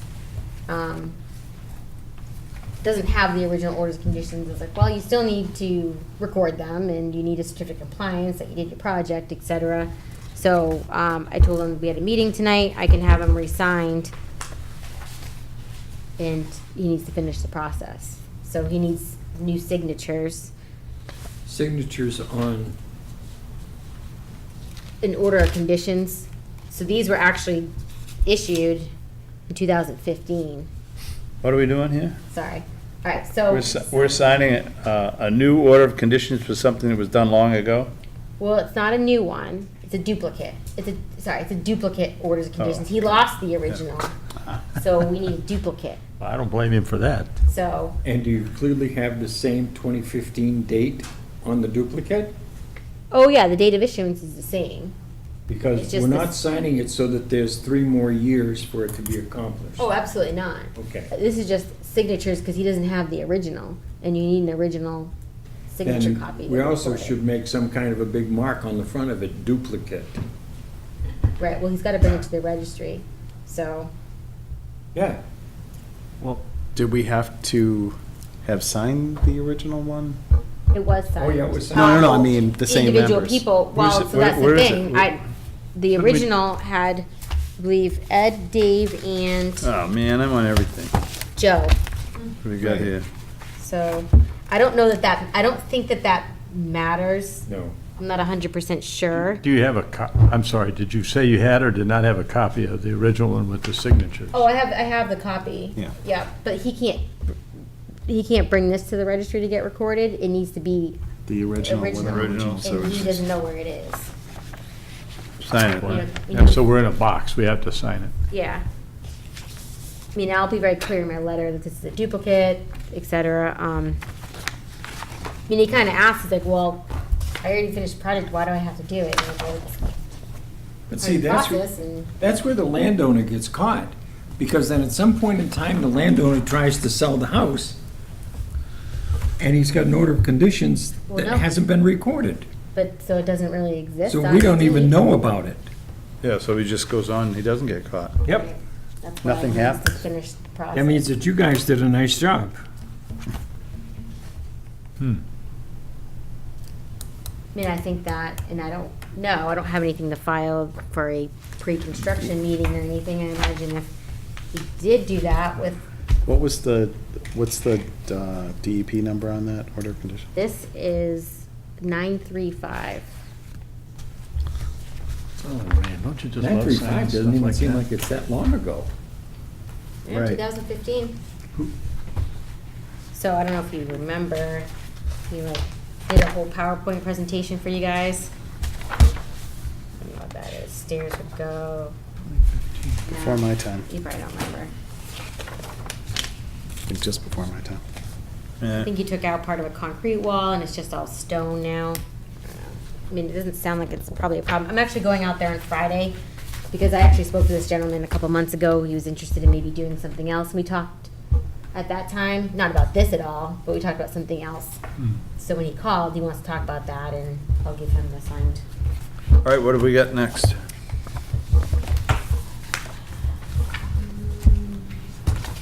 Fall MACC? Yep, there's a copy there for you. I don't know if you received an email about it or you received something in the mail, but that's, if you're interested, we can pay for you to go. It's not in Sturbridge this year. Last fall, Paul and I went to the one at the Public House.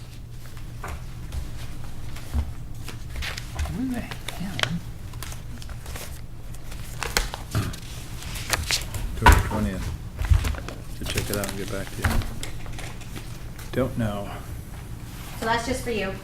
Yep, thank you. What's this landscaping water withdrawal 8 Birch? Oh, 4 Birch? yeah, so remember 4 Birch Street? They recently came in, they had some changes to the projects where they did the landscaping in the buffer zone. It should have been set back a little bit, but they were given an okay on the erosion controls. Yeah. They also had that pump Soper withdrawing. came with them. yeah. Yep, Yeah. they're irrigating. I can pull up, What are they looking for? well, we said we'd get back to them because we didn't know about the pumping for irrigation. So I am giving you. Still don't.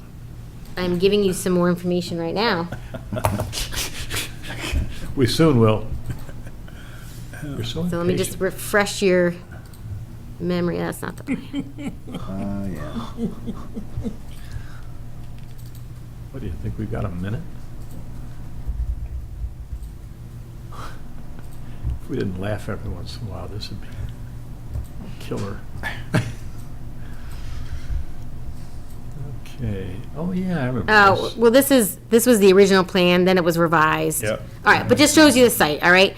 So they put in the pump here to irrigate their lawn. Yeah. So I asked them for some additional information about the pump so we could determine if it was something that needed to be reviewed under the Wetlands Protection Act or local bylaw, et cetera. So, Is that legal to pump water out of the lake too? well, certain volumes need water withdrawal permits, but not something at this level. So a certain threshold Right. does. So even, I was talking to DP about it, some landscape companies like actually pump water for trucks to use for irrigation and stuff, and it's allowed. So now where we can look at this, now if it was a very small resource area and the water withdrawal could have an impact, then it's something that if it's gonna have an impact to land underwater or bank or something like that, we don't regulate the water in a sense, under the Wetlands Protection Act. DEP regulates water withdrawal. Land certain- underwater, right. Right. So now where we do look at this, right, if it's gonna impact our resource area, big lake like this, no, but what's the pump look like? What is the apparatus? How is it attached to the bank? How is it sitting on land underwater? And those are the things we can look at. So it took a little while, but I finally got that information from them. So it's actually a 5-gallon bucket that's sitting in the water about 10 feet off the shore, weighed down with rocks. There's a pipe that comes out of it that's just kind of floating in the water, gets weighed down a little bit when water's in it, and they use that. They gave me this information about how much they are pumping out, that it's actually gone down. So, right, it's, draws about 10 gallons per minute. There's 9 zones that run about 10 minutes or so each. It's actually gone down now, but so I went back to DEP at that point and said, all right, now I know, because she said, well, what's, is it impacting land underwater or whatnot? So something that small, probably not really a concern, but we should probably be looking at it through like an RDA at least, and then at least we know, because it's kind of hard, you don't want to, you can't say, no, we don't look at these when in some instances we do care about them. Mm-hmm. So I think that, especially under our local bylaw, we have a little more regulatory authority, I think, for those things. So I was going to say, I do think it's something that we should have people file for, even if it's like an RDA. She thought an RDA would be great for that. What if they're grandfathered? Well, if they're grandfathered, that's different. So like existing houses that pump water out, they're grandfathered. But if they're Yeah. putting a new one in, we should Which be this seeing is. that. Now, this one I think I have a picture of it, but where it's sitting on land outside, let's find it. It's not, they didn't put anything permanently in on the bank. They didn't pour concrete to put a pad down for the pump. They have a pad there, but we reviewed that and approved that. So it's just sitting here on like a little piece of plywood.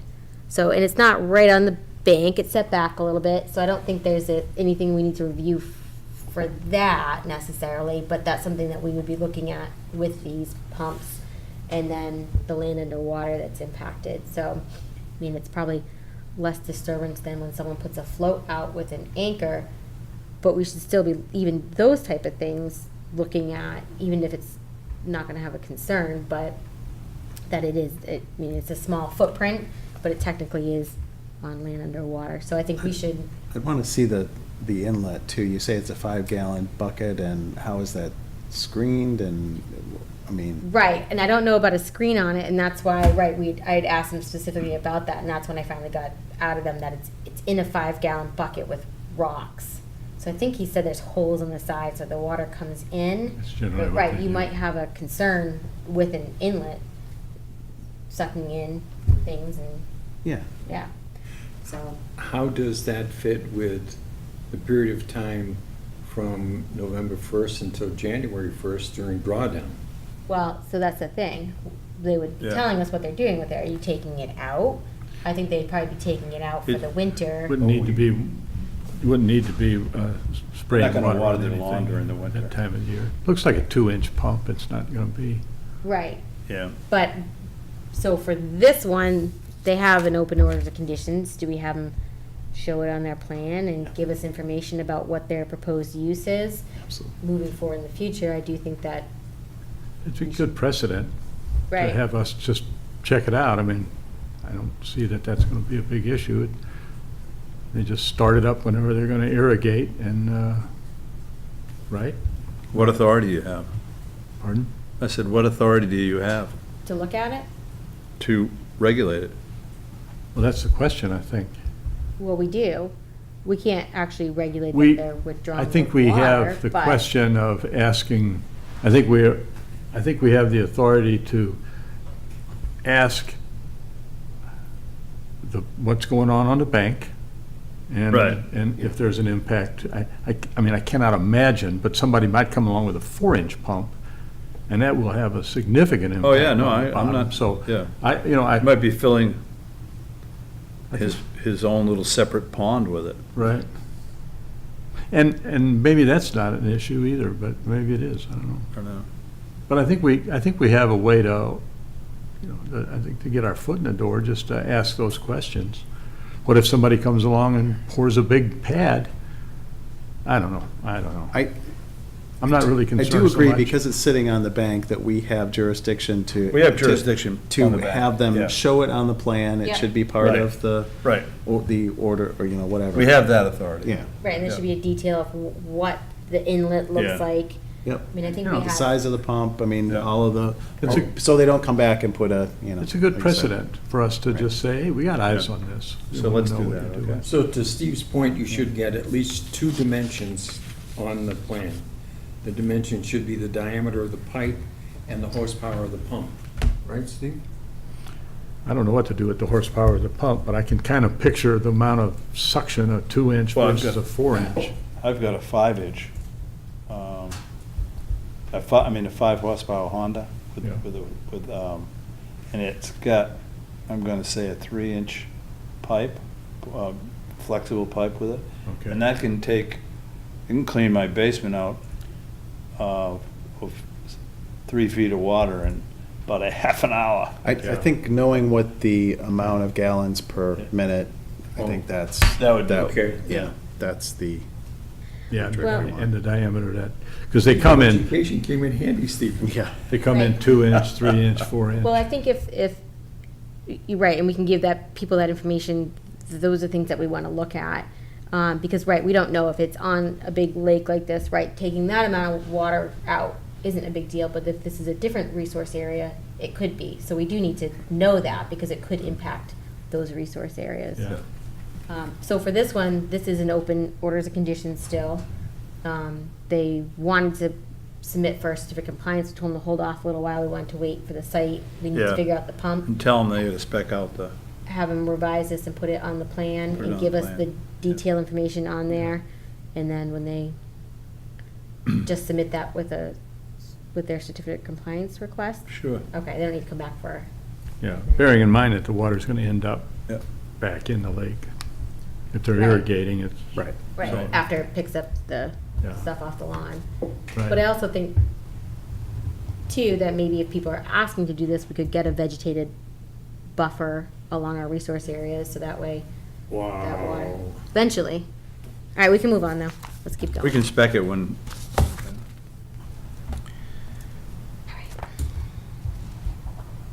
So according to this, the only thing left is the wetland bylaw regulation. Well, we have one piece of old business that we need to discuss. It came up at the Trails Committee meeting on Thursday night. We've talked about the beaver deceiver in the past. We need to bring the beaver deceiver back up for Heinz Farm Yeah, so that we can have it, so that when the water level goes down within the next 10 weeks or so, they already have all the equipment ready to go, but they need to have the permission of the Conservation Commission. And Becky, you had indicated that we needed to have an NOI, yes, so we need to get someone to write the NOI. right. And I told them I was waiting on information from What? them, which I received maybe a couple weeks ago. And I just haven't had time to write their NOI for them, to move forward. Rich did come in today, and he said that he didn't think they were gonna do it this fall. didn't Because- we didn't we approve them going in and putting a beaver deceiver in that pond? We did illegally, yes, Yeah, because when the new agent came along, she said, wait a minute, you really do have to have an NOI. Well, I think that was established before me. what? What'd you say? No, No. Glenn had not indicated an NOI We had said that they could go in and and do it. Just do it. Yeah. I mean, you could do it as an emergency order if there was a risk to something and Yeah, give but there approval isn't. that way. The only reason for the NOI is because we have to reduce the level of the water in the pond first. So that there are now 2 dams there. Yep, There's not one, there's 2. So the idea is you reduce the level of the water enough so that the Trails Committee people can get to dam number 2, breach it. Dam number 1 will slow down the velocity of the water and let the water run over it so that they can reduce the overall level of the pond so they can then put in the 8-inch pipe. Yeah. Because they want the 8-inch pipe low enough so that they can cover it with soil so it will not be visible to the general public. That, if it becomes an eyesore, it then becomes something for vandals. If it's not an emergency, why are we doing it? because there's a 20-foot section of a trail that's underwater. And we have a bench that's sitting there. Right, you Let's- cannot can't walk get on to that trail right now. Okay. It's completely underwater. So you go to the Board of Health and they're giving you a permit and we stamp it. We're not eliminating any of the beavers. We're only installing a beaver No, that- deceiver. That can be part of a Board of Health, so if they determine that it needs to be done for Yeah, that's, public health reasons or But whatnot. it they isn't need a to do it public that way. health issue. It's simply a trails issue that you can't use that section of well, it would be trail. the same thing as a road. I guess, I don't know, Well, there's a splitting road right hairs. there. No, it's a path. Just trying to save a lot of time here. Yeah, no, Yeah, that's what we I would did love it. before. Yeah, yeah. I mean- mean, I just want to say that I finally received the things that I've been asking for a couple weeks ago, and I mean, I don't mind working on these things for them, but it's when time allows, in a sense. It's just Right. not Yeah. a priority when things like this come up. So No. that's why I haven't done it in the past couple weeks. yeah, I'm just trying to, No, we're not Fine. talking about that. We're talking No, I know, about I'm how we just- can not do it at all. I'm just trying to think of the legal means of the Conservation Commission saying somebody can punch a hole in a beaver dam. It's gotta be something like people might get washed away walking on the trail. That's a real stretch. Work with me here, folks. No, seriously, I mean, what, Okay, so you're gonna, We have a bench that can't be used that Yes. is sitting on top of a concrete pad or a pair I've of gotten a whole list from concrete trails pads. and stuff I have. Because to the do water level recently, is so 3 to yes, I 4 will be doing inches. that. Seems, Yeah. you know. Up the bench level. I think there was some sense of immediate danger. No, I understand. because Yeah, we there won't be were able to so get many it on our large agenda. trees that I'm just were saying that compromised. somehow that's gotta That be, puts that that were one. about to fall on All right, people let's- if they like used that. that trail. all right.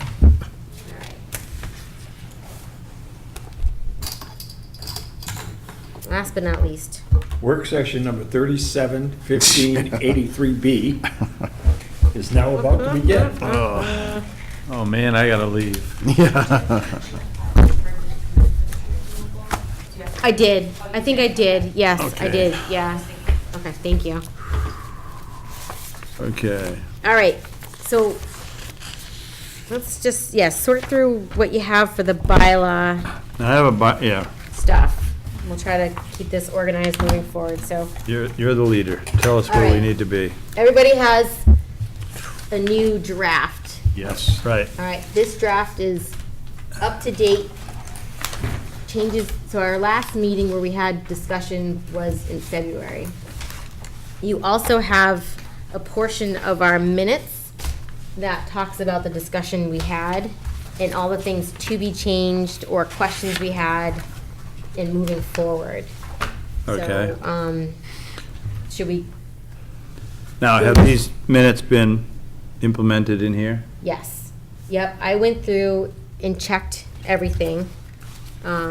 Everything that needed to be changed or referenced was done by Ann before she left. Okay.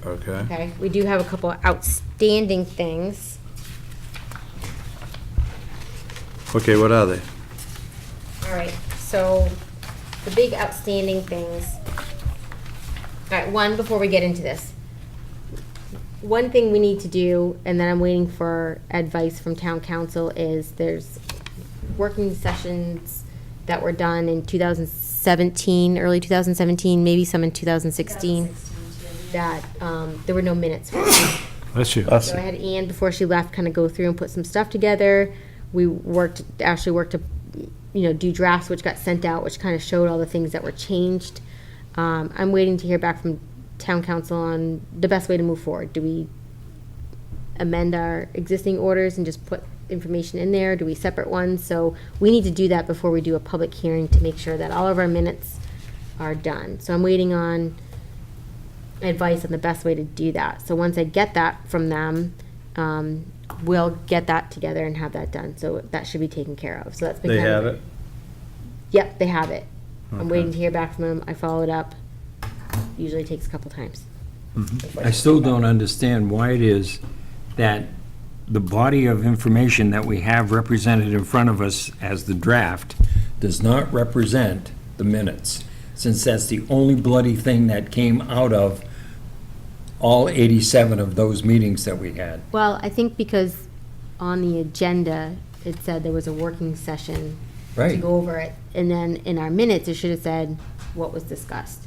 Maybe it didn't need to be all the details, but just a summary. Chapters 5 and 6 were reviewed and revisions were made. I don't think it needs to be as specific as Detailed. some of these. Right. But, so that's one But she thing. did take notes, right? So she had the notes. Well, I think that, yeah, it was derived from what the changes were. Right. Yeah, So- which is what we would want her Yeah. to take the notes. Yeah, so we're working on that. We're waiting for advice on what we need to do to get that done. But that's something we'll need to do before we have our. Did they public actually hearing type set. up what we had, what we did have? Because I thought I Yes. saw that. Yep, Yeah. yep. Yeah, Yep. and that's what you sent to them? Open it Well, I to- asked them, one, do they want us to do it that way? Or two, just amend our existing minutes and just put a summary? Chapters 5 and 6 were discussed, revisions were requested. It's very brief. So Right. I don't know what's the best way, because that's like redlined stuff and, Okay, so we'll find out. all right. All right? All right, so moving forward, we have a couple, Thank you for that. That's, painful. yeah. This- That lady a raise. Okay, so we have a couple sections we need to talk about. Okay, where are they? Let's go. All right, well, I'm just gonna say what they are first. So, Ed and I have talked a little bit about some of this, but one, we need to talk about the slope section, which we think we know how we want to propose moving forward with that. 2, the finding section, which we need to talk about, because after, all right, so the fines and the permission to go on private property section. So in your packets, you have a copy of KP Law's response. We sent them a letter in February. There's an email from May Right. with their response. So I think that it would be good for us to go through May 8th email. Does it say May 8th on the top? What do you have? From Amy. This is February 22nd. What do you,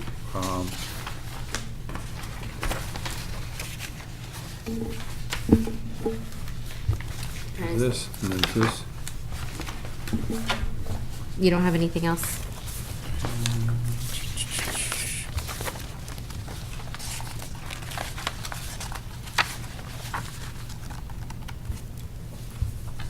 All right, well, it's right here. Okay, because it looks different because I forwarded it to Ashley to print for you guys. It's this one. Yeah, that's Yeah, what I it just, thought. yeah, Okay. it That just we looks have. different because I forwarded it to Ashley to print, so. Oh, really? It look different on top.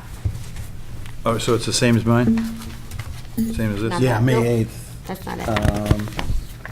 Holy What do you got? Yeah. Let me see. Christ almighty. There you go. Here we go. There it is. All right. Well, I'm glad somebody organized him. What'd you say? Do you have it? I got it 8 ways here now. All right, which one are we talking The one about? that Steve has. I have it. Yep. You show Paul. Whoever put that package together for me, they did an awesome job. I think she should get a raise. That's the third time you said that. Well, she wants to go to Nova Scotia, you know? It's like, That'll be in the minutes. yeah, right. Steve Halderman says. All right, so Steve Halderman. we delirious asked from hunger. them about clarification on the fines, specifically about, one, we knew we can't do over $300, Right. all right?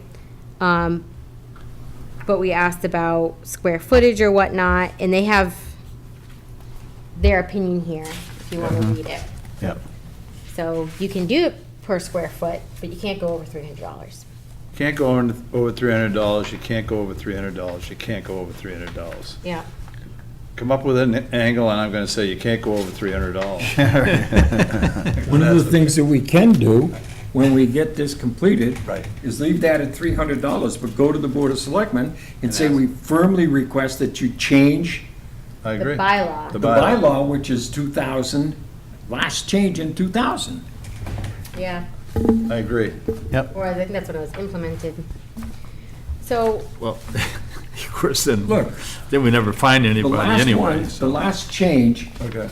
in the bylaws is 2000. Right. I remember that. But let's not worry about the bylaws now, let's Yeah. get this done. Yes, I agree. Which is, so we need to relook at this section. what page is it on? Hold on, I'll tell you in 1 second. We are starting on page 25. 25. That saved us a lot of time right there.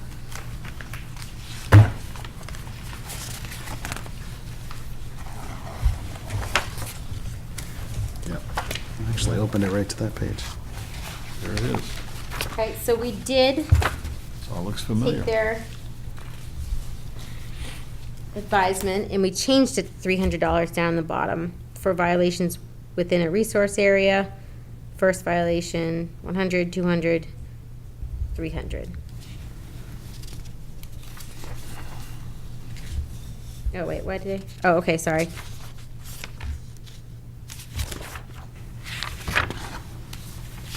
Next page, right? Yep, so it's on the next page, so it starts there and it goes on to the next page. So the problem is the square footage one is. Yeah.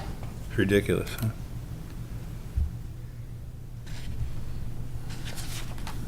Yep.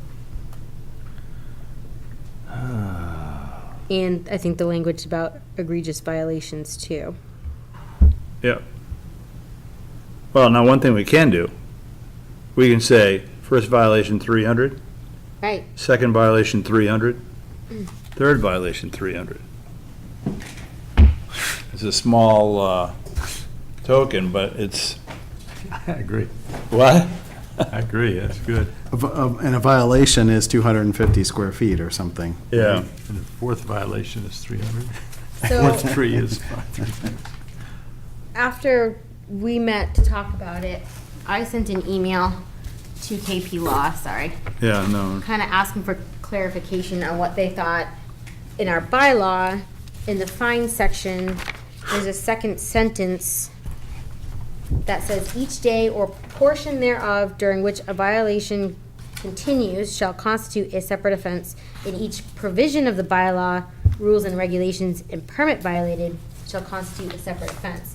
I asked for clarification on that, because Yeah. the way I read that is, so say someone has an open orders of conditions they violate, that's one offense. Okay. And then they also filled a resource area, that's a second offense. Or they did put a structure in a no structure area, that's a third offense. So do we have 3 separate offenses each day? Except, And- she said if you cut down a tree, it's one offense. If you cut down 2 trees, it's one offense. If you cut down 3 trees, it's one offense. Right, but this, Really? That doesn't make any sense. That doesn't make any sense.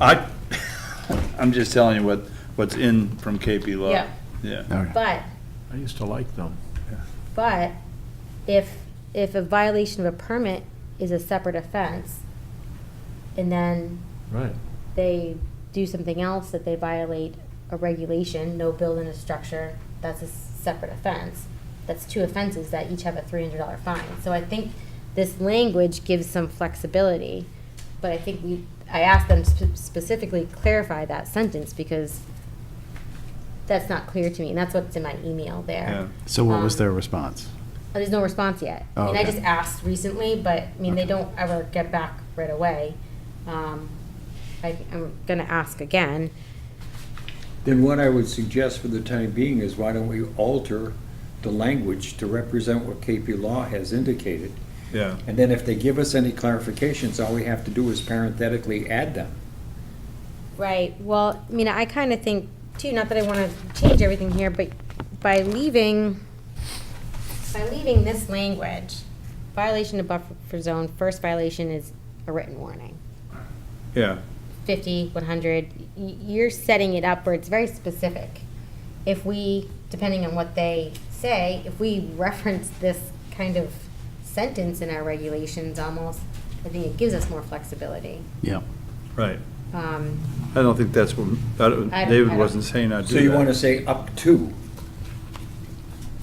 300 Right, Right. for each offense. For each for each offense. offense, and then eliminate the first violation, second violation, third violation, take them right off the books. So we take, Yeah. I like that. I think that we also, so how do you want, Steve's does not that, gonna does this go in here? I'm just, I don't know exactly. I think the sentence should go in there. I think that we should make it very clear that, well, what we have in our existing regs is that we still do, will notify them of the violation and give them steps to take, come to our next meeting or whatever it is that we see that's necessary, moving forward, but the date that the violation is observed, fines can go back to, in a sense. I think we have language like that, but we're not saying, oh, first we're just gonna give you a warning. So the first violation's a warning. Because that doesn't work. but, so that's sort of as I if think they're, this- if they this- keep doing the same thing over again. You know, an example in the town bylaws is if you're out there watering and a cop drives by, he's gonna give you a warning, shut your hose off. You've got a water ban. He drives by another time, it's gonna cost you a $50 ticket. Have they ever ticketed anybody? I don't know, but I was on the planning Yeah. board when they came up with Immaterial. that. Yeah. Well, But that was the idea, it'd be the same thing. That's Let me read different. this to you guys. Okay. Any person who violates any provision of this bylaw, rules, and regulations thereunder, or permits issued thereunder shall be punished by a fine of not more than $300 each day or portion thereof during which a violation continues constitutes a separate offense, okay? And But each that's- provision of the bylaw, rules and regulations and permit violated shall constitute a separate offense. We have a copy of that. No, So- I know you do. So that means every day we find them. But my point is that this isn't acceptable here. The listing of, First, second, third. first, second, and third. Well, we're all in agreement with that so far. But, So I'm saying, let's put that there. That's what we just agreed to. Or that's what we're talking about. That's is what we're talking, doing well, it. I'm saying, let's But- agree to it. And right, we need some, after that, some additional information or language. I I don't know just think exactly that what that. we should also say up to. So let's say the first violation, we don't think is a $300 violation. We should have the flexibility of being able to say it's less. I agree. And I think leaving Didn't it, I think they think- they overruled that. I don't think you can say up to. I think well, they said, no, you cannot say up to, you have to have a number. I don't remember why, but I don't know remember about that that Number, it's up to specifically. 300. In other words, our town bylaw says nothing over 300. okay. Okay, I mean, think we they're try. okay if we do less amounts. They didn't say anything about that. Okay, so that is sort of like a progressive discipline thing. You keep doing the same thing over again, or you count trees or something, or an amount of time. But what do? You started to talk about this. We go in and first of all, there's a violation of the order of conditions. They didn't come in for a pre-meeting. Okay. They did blah, blah, blah. So might have 6 things that they violated. How does that fit into this? I think what the bylaw says, and what I asked KP Law to clarify, is I think that means that's 6 separate offenses. So each Absolutely. day, that's a separate offense for each day. And I think that could be up to a $300 fine for each separate offense That's- each day. That's the how only I thing read that makes it. sense. That's the only thing that makes sense. So what do you guys want to do? Rather than up to, she uses the word minimum, and I think that's better. If you say there's a minimum fine of X, That means you could go over. of course, you can go over. Right, but by up to, you're saying it could be anything, really. But less than 300. But this is saying it could be, I wonder if she meant that, a minimum of 300. That means you screw up, your minimum, you're gonna get 300. You might get 1,000, but the What are we gonna do minimum this, guys? is 300. Because she's talking here about a minimum fine. You're killing me here. We've been over this so many times. If we each got $1 for every time we've talked about this, we could pay the fines for everybody in town. We could all give Well- ourselves a raise. I think they need to clarify it for us. Yeah. But I guess I just feel like it gives more flexibility to be a little more vague in a sense. You know, and you can look at what the violation is. Well, we have to take out the whole square foot thing. Yep. Yeah. We don't have any choice about that. All right, so we can decide that no matter what, the square foot language will come Unfortunately, out. Steve. We also can't charge them, do we say per tree, do we make that reference to each tree could be a violation or something like that? We did somewhere. Yeah, I thought we did too. That may have already been, yes, yeah, it's on the page It should before. be. It should be, but we can't do it now. We've been told we can't do that, so. So I guess maybe we should start at the beginning of this section, kind of go down. I think that, Yeah. Some tree hater wrote that. I think that if you're gonna go back and get some clarification, the whole thing of like the same thing over and over again, like say not responding to something that, we order them to come in and yep, give us a plan, and we give it by a certain date, and they don't do it. So that would be like progressive. We could do that up to 300, and it would just be 300 a day. But I think there needs to be separate from 6 or so different violations on the same property, the same owner. I think we really need to be able to, I mean, right now, I think if we interpret that each one of those is a separate violation, then I don't have any problem. But that's what she's asked right here. She gave a specific example of almost exactly what you just said, Yeah. and she has no answer back from KP Law yet. Okay, all right, good. I didn't read this, I'm sorry. it's all right. Yeah, so the bottom of that page, so page 25, Yep, that's where we put in the example of the trees, so we've got to Yep. take that out. okay. Now, should we, if you go up, one, two, the third paragraph above that, that people who don't reply, like, will, it says that we'll notify them what actions to be taken. Failure to respond to a cease and desist, which is the first step, will result in issuing an enforcement order. Should we say something like failure, You're on 26 now? sorry, note 25, failure, paragraph, Yeah. failure to, Whoop, sorry. where'd it go? Yeah, it says failure to respond to the cease and desist order will result in issuing of an enforcement order. Said enforcement order will not be waived until the property and the violation are completely mitigated and restored. Should we say And something approved. there too about can also result in fines? Yeah.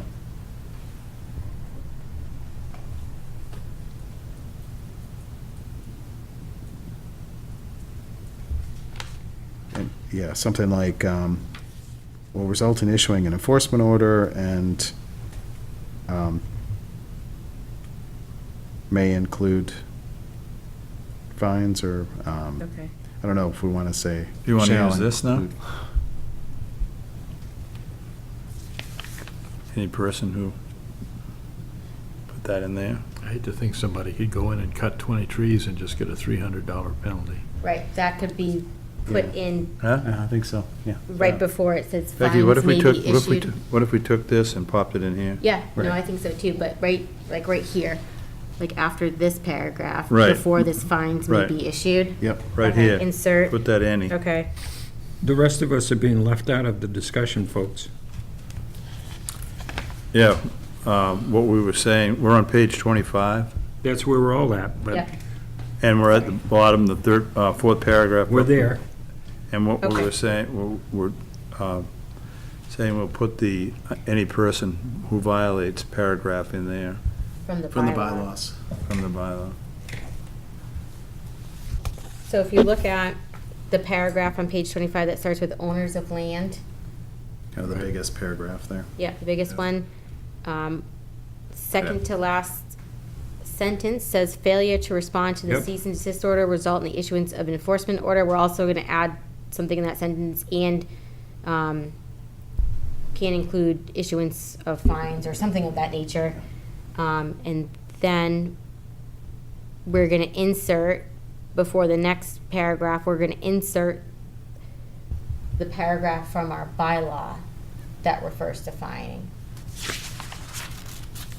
Now, should I Okay. quote that from our bylaw? Yeah, I think Taken we should, from- yeah. Okay. I think that makes sense. Okay, that's good.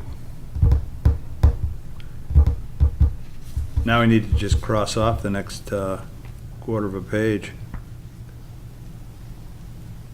Now, what about this activities deemed to be violations, blah, blah, blah, requiring the commission to initiate enforcement actions while Back on the other penalties page. imposed?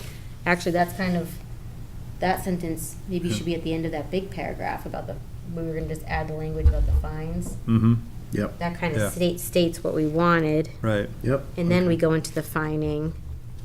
You're leaving in fines may be issued to both the homeowner and the contractor, right? Yes. Yep, Good. yep. Okay, I think that makes sense there. And what I'll do is If I'll. that's the case, why didn't we impose a fine on the company cutting those 9 trees? We could have, but the way our regulations are currently written, the first violation is a written notice. So they're, And they're calling all cutting and the next a is a violation. $25 fine, Right, so. that's the terrible answer. So Right. that's why we're doing this, to try Yeah. to get these Right, changed. yeah, that's the way the old bylaws. Alright, so, All right, so we're scratching the whole paragraph that starts with the fines listed below may be overridden by the commission? yep, Yeah, yep, Okay. but we'll leave that last sentence, that next little paragraph, fine shall be issued and Right, collected. yep. I found those in my drawer, actually, I didn't know those Yeah. existed. Okay. And then on page 26, Oh, our square We're footage. gonna change, yeah, first violation up to 300, second violation up to 300, and third violation up to 300, or something like that? Is that what we decided? That's what I say. And Should I write 4 violations within a buffer zone? Or should, First violation slash written warning. So I think we can just combine those. There's no point in making 2 separate sections. Okay. If we're gonna Right. say the same Yeah, thing. good do point. you think so- it needs to be sections, or can it just be a sentence? First violation, no, just say violations within the buffer zone, And/or resource area? And/or resource area, Maybe right. subject to fines 3, 3, and 3. up to $300 a Yeah, day up for to- each Yeah. Yeah. separate offense? You think Yeah. a sentence is okay? Each, well, because we kind of say that with our bylaw paragraph on Yeah. the page before. Right. So do we just put a sentence? Because we're inserting our bylaw paragraph. And it pretty much says that. Right. yeah, and if we So do we it that punish by a way, fine. then We really, Not more we don't than even 300. need these, really. We can just cross these off. I think we need to say something though, up to that amount. And that's at our discretion almost, do you think? Or, well, I don't know, maybe we don't I have think to it's say that. obvious because it's saying up to 300, so I think it's obvious that it has to Well, be does this say- something decided by the commission. Okay, this says by a fine of not more than 300. Okay, so it says it already. Yeah. So you think just this, all of this comes out then? Right, that's what I say. What Except, do the rest of you think? yeah. I agree. except for maybe the last 2 Because sentences? this is spelling it out, it's saying if it continues, each day is Right. considered a new, But we also want to be able to say, you violated 6 areas in your order of right, conditions. so that's the thing that we're gonna change, assuming KP Law comes back and says. Exactly, that's but the okay. way that that's written, we could say, that's what we mean. If they're all 300, Yeah. Right. we could just say, you've done 6 things. Oh, each 300 apiece. violation is that what you're saying? If you keep something like listed like this? Are you calling Yeah, it's them- almost, I mean, that gives us the ability to say, we have multiple violations. I don't know if we do the other way, if it's just a paragraph. Yeah, we do. Do we? If we do, then that's fine. Yeah. I Yeah. just- if- Each day or portion thereof during. Are we Each calling day or them portion thereof during. violations or offenses? Well, we should probably say violations. Yeah. No, I'm saying, Which if violation continues shall constitute a separate offense. I think what Steve's trying to say though is if you I'm- look I'm at not- it I'm this way, sorry. it's kind of like, hey, right here, it says first And I violation didn't 3. understand what you're trying to This say. Okay, is what the I'm- second. It's a little I'm clearer. saying that by saying, okay, we got 2 different types of violations. One, where they do it, and then we say, you gotta stop, and they don't. So we fine them again, and then they don't again, and we fine them every day until they stop. Yeah? Now, what I'm saying is, that would be like for 1 violation. Yep. How can we say in here that if they went out and they violated 6 different things in their order of conditions, that there's 6 things that they get a $300 fine? And it isn't necessarily something that's every day. I mean, obviously, until they get the bulldozers back and fix it. It's just, and maybe we have flexibility that it has to be every day. But I mean, for instance, to use a theoretical example, if somebody came in and they had a whole bunch of different violations, and then we say, well, we need a plan, because you can't just go willy-nilly and fix it, because you might screw things up more than you've already done it. So, we're adding time, and we have to review a plan, we only meet every 2 Yeah. weeks. Well, I think, So right, it's you have to different. look at it, it's different. If they're out there and you say, you're in violation, and we tell you to stop, and they don't stop, each day is a violation that they continue to work. Exactly. If they stop and they're working with us, then maybe it stops at that point. But Yeah. if it does not get resolved, But that's why up to is important phrasing, Right. because Yeah, you don't I- have to find them anything. I agree. yeah. Yeah. And then, again, so let's say we go out and somebody has done 6 different violations, and we say, okay, you're gonna come in with a plan, but in the meantime, you're, what's the word, you're eligible, there's a better word, susceptible to 6 violations at $300 apiece. What about adding the word separate? For each separate violation, But That you way guys if are they going back violate to, 6 you things, guys are then going you back get- to the beyond the $300 a day by doing that. $300 per violation. Each I'm not separate- even each talking about per violation day. Is a separate fine, so. See, that's the thing, is some of these things don't have a per-day aspect to them. Some of them just, they violated, we Right, they cut a opt to tree down. penalize them for Trees each cut of down. those. It's one offense, right? Right. Each day that the tree's been cut down isn't necessarily a separate offense. But if we send them a notice and they don't, each day that they don't react is a violation. Right, contact us, work Yeah, with us. It yeah. could be. Something that they could do, but Yeah. something that is a violation that is just, it's a one-time thing. You violated your order of conditions, you did not have a preliminary meeting, bam, violation. $300 or whatever we decide.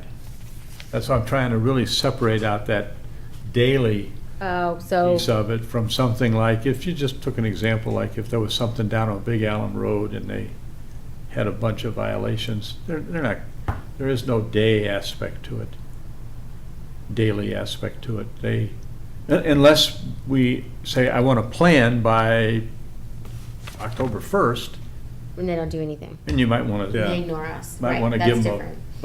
but the original violations, I mean, some of those, it's just like a one-shot thing. And I They think that violated, and now we're going to have to deal with it. when we send them a letter saying you are in violation, this is a cease and desist, there should be language can be put in that letter, kind of clarifying that failure to respond, and we're gonna add something in here too. Yeah. Failure to respond to this can Could result result in a in. daily, that's Is a a perfect, violation. that's a Yep. great example. Each day that you Yes. do not, you Yeah. know, That's a great example. something like that Right. can be put in there. Okay. Because that's what other big regulatory agencies do, like DEP. It's a daily $25,000. So are we in agreement that we are going to cross off Those, the I think top of the I think page? so. Yeah, I agree. Okay. Are we leaving this sentence, if the SAC orders restoration work to be performed, cost the responsibility of the property owner? And our additional. could leave that, fines? yeah. Yeah, Yep. okay. Yep. I don't think that it needs to be in italics there, but now the egregious violations paragraph will come out. And I think we can still leave the note in about it being escalated to the DEP, Yep. Yeah. because that'll put the fear of God. Yeah, refer in the to sentence- DEP. A higher authority. The sentence above that we have the right to consider those all two last circumstances. sentences, yeah. Leave those. Yep. And leave the italics. And take out egregious violations. Okay. Okay. All right, so let's go to section 6 point. I have deja vu. 1.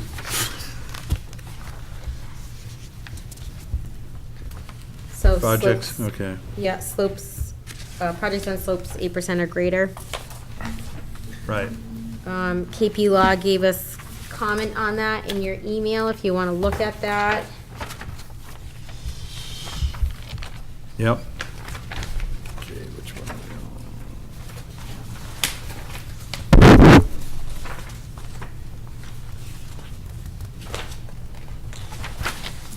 Which section are we on? I'm sorry. 6-1. 6.1, page Yeah. 39. Okay, thank you.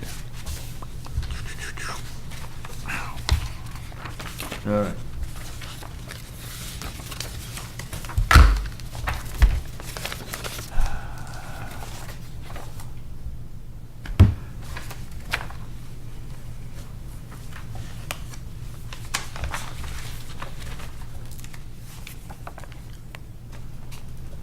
Okay, 8% slope.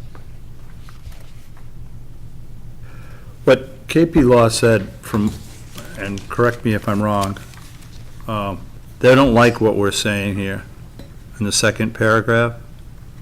They said the way to handle it is to put the part in about the 8% slope, and then to say that within the 200 feet, our Sturbridge Town bylaw applies. But that makes no sense. So, yeah, where does the 500 feet go? The 500 feet stays, but it stays separate. It doesn't, their concern, let me read it again because Well, I think what they're kind of saying is, in our regulations, we can't make regulations for this other bylaw. Right. All we can do is reference that, and that we should be, what we should be saying is that if we will need to have special orders of conditions, like a special notice of intent that they submit under the zoning bylaw, and we create special orders of conditions like we do with our Sturbridge ones when it's under our local bylaw for these projects. But pretty much that we can't create in our regulations language clarifying that that zoning bylaw. So we can't say in these regulations a 25-foot no disturb and 200-foot. So pretty much that kind of second paragraph needs to come out. We can still look at it and review it and have that jurisdiction, but it's not under our wetlands bylaw. So we can have this language here letting people know that this other bylaw requires us to review projects in these areas and get these special orders and conditions. Okay. So we removed the second paragraph that starts with when slopes of 8% or greater dominate. right. And we just put in something saying that a special order of Yeah. conditions will apply to Yeah. this. We also should reference the zoning bylaw. We Yeah, did. it stays in up above here. Yeah. Also Oh, that refer- section stays in. That first sentence paragraph stays in. stays, yeah. Okay. Yeah. Yeah, 6.1 becomes very short. Okay. What's the next one? all right, sorry, I just skipped over number 2. So in the email on the second page, Steve and I don't like to go back when we go. sorry. Yeah, sorry, we can't do that. We asked for clarification under us entering private property. Yeah. To do our searches and stuff. And I just thought the language was a little unclear, so in my recent email to them, I asked for a little bit of clarification. So this goes to page, sorry, find in your, skipping around here. Administrative search warrant. Yeah, sorry. What page are you on? All right, so in your draft, we are back to the enforcement section, page 25.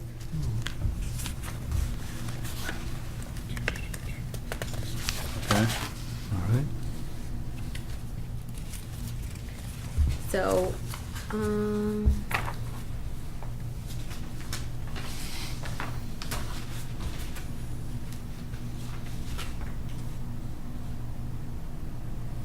okay, so I think it's clear that we need approval to enter private property, whatnot. But, all right, Right. so I think the best thing to do is to go to my email to her. It's the one where the writing is like highlighted in the back. Yeah, the this one? one. Yep. Which I didn't bring that one sheet with me. Yeah. I think it's on the back side. Only one page.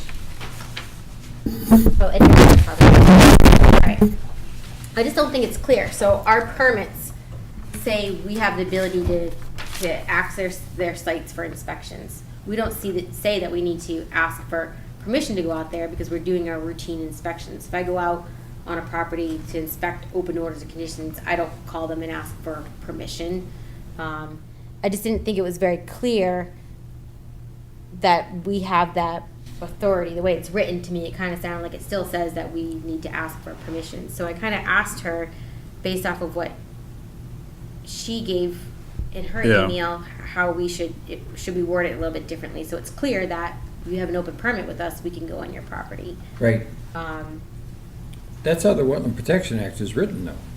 So you have an open permit, and we are permitted on the property for whatever purposes are necessary. And that's one of the 19 orders. Yeah. Yeah. Right, but the language in our regulations, then it says entry onto private property, blah, blah, blah, may only take place with the owner's consent or pursuant to an administrative search warrant. Right above it says that we have permission to go on there for the purpose of performing our duties. So maybe what you're saying is you want to Then it cross out says- that other sentence? Yeah. Well, I just don't know if it should just be changed a little bit. So Well, what she's saying. Oh, I got you, right, Yeah.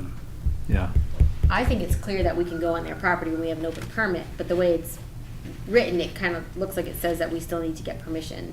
And I just So don't want it to be. She is saying that you should get permission at any time that you possibly can to go on any property Right. because of the court rulings that have come down. Sure, but we're not going to put that in our regs. Right, no, I know it. I know. But we need to know, we cannot just like, somebody calls you up and says, I was flying over and way back in the backland, I see them No. building a pond. We can't just go willy-nilly and walk back there. Right, that's Yeah. different, yeah. We have to get a search By warrant. Becky at drone. How do we, when we do site visits, I let them know that we're gonna come out. So when we get a filing, Right. Ashley sends them an email, if it's the representative or if it's like a tree removal, the property owner, we have like generic language that we'll send out. That we'll be doing a site visit. We usually do it the Tuesday before our meeting. Please let your client know that we will be coming out. If you want to be there, let us know. but we're not documenting that we're actually getting permission to be on. Well, Yeah. we're kind of we're going to do a site visit because somebody has requested some work.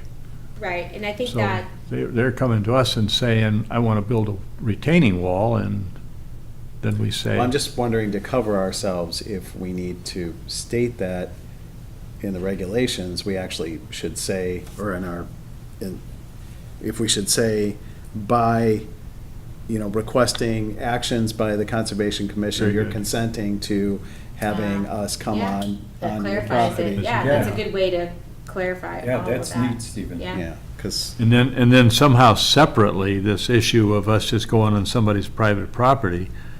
But by having that sentence written the way it is, it sounds like, well, wait a minute, we just said we could go do it by our own, by performing our duties, so I agree. It needs I don't some think she'll agree to clarification. that either. Or what Stephen What I just just said. I think that MACC kind of says that, like, that it's almost like, or DEP would even say that it's kind of like a given. If you submit an application for Yeah, a review, no you're kind of question giving about it. consent, No question about it. But right, maybe we should just have something, please note, Yeah. Conservation Commission.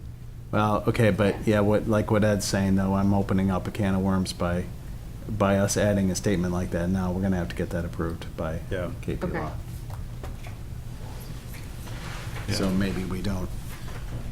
Obviously, we've been doing that all along, and DEP And- does that, and- and so, Yeah. and it's not been an issue, so maybe we don't need to. And it isn't in any other town either. But I like what she says here Yeah, too. It I- clarifies that last sentence that we have written, how she says that we try to get consent, or we have a warrant. If there's emergency situation requiring immediate entry, in the most extreme circumstances, we should attempt to procure consent or a warrant before conducting a search. Right. I think that kind of, Yeah. I don't know, something like that. I think we need to put that in. Right. Then we've done what legal wants. Yeah. And, Yeah. If they say yes, put that in, or if they, Yeah. okay. No, if they say no, put that in. Well, I mean, like, or if they have a revision to it, I don't know if that's how she would want it Yeah, written. whatever they come up Okay. with, whatever they approve. Well, at DEP, we would knock on the door and say, may we have permission to cut through your property to look at such and such? We've had a complaint, and if they say, and I say, well, no, I don't think so, and you say, okay, I'll be back with the state police and a search warrant. And usually they'd say, well, but it usually was something that was gonna end up in I enforcement. go to the door, I say, Barnacle wants to come on your property. All right, Now, what's that next? now, before we move on, That's it. I know Ed doesn't like to go backwards, but we all need to be aware of the wording of the Sturbridge zoning bylaw relative to the 8% slope law. And 4.04 says, and I quote, no soil removal or grade alterations on slopes in excess of 8% shall be permitted within 500 feet of any area subject to protection under the Mass Wetland Protection Act, Okay.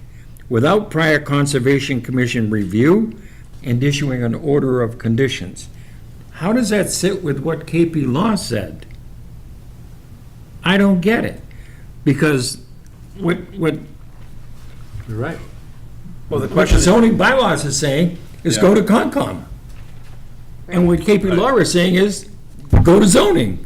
Well, no, they're No. saying go to Concom, but under the zoning bylaw. So it's not our Yeah. wetland bylaw. Oh, that's interesting, yeah, So okay. it still have to come to us, But but, It's still, the issue from my point of view is, do we have it covered? We do. I think we do. should I just quote what's said in the zoning bylaw for that? Well, see, that was the whole, that was the whole reason why, or one of the reasons why we're doing this revision, is to try to take out the, Too much stuff. Yeah. Okay. stuff, right? We wanted to reduce it from 81 pages to But we under also 65. didn't want to be sending people off on all kinds of directions. Right. trying to- Yeah. But we are, when we go on property, we are leaving the statement in that in order to do our duty in, under the Mass General Law Wetlands Protection Act. Because just for grins, let's just say somebody says, Finish your sentence before, because finish what you were saying, because we want to know. what- okay, so we're covered to do anything, we go on property that we have permission for. For instance, if there's a order of conditions, Right. and we have permission to go on it.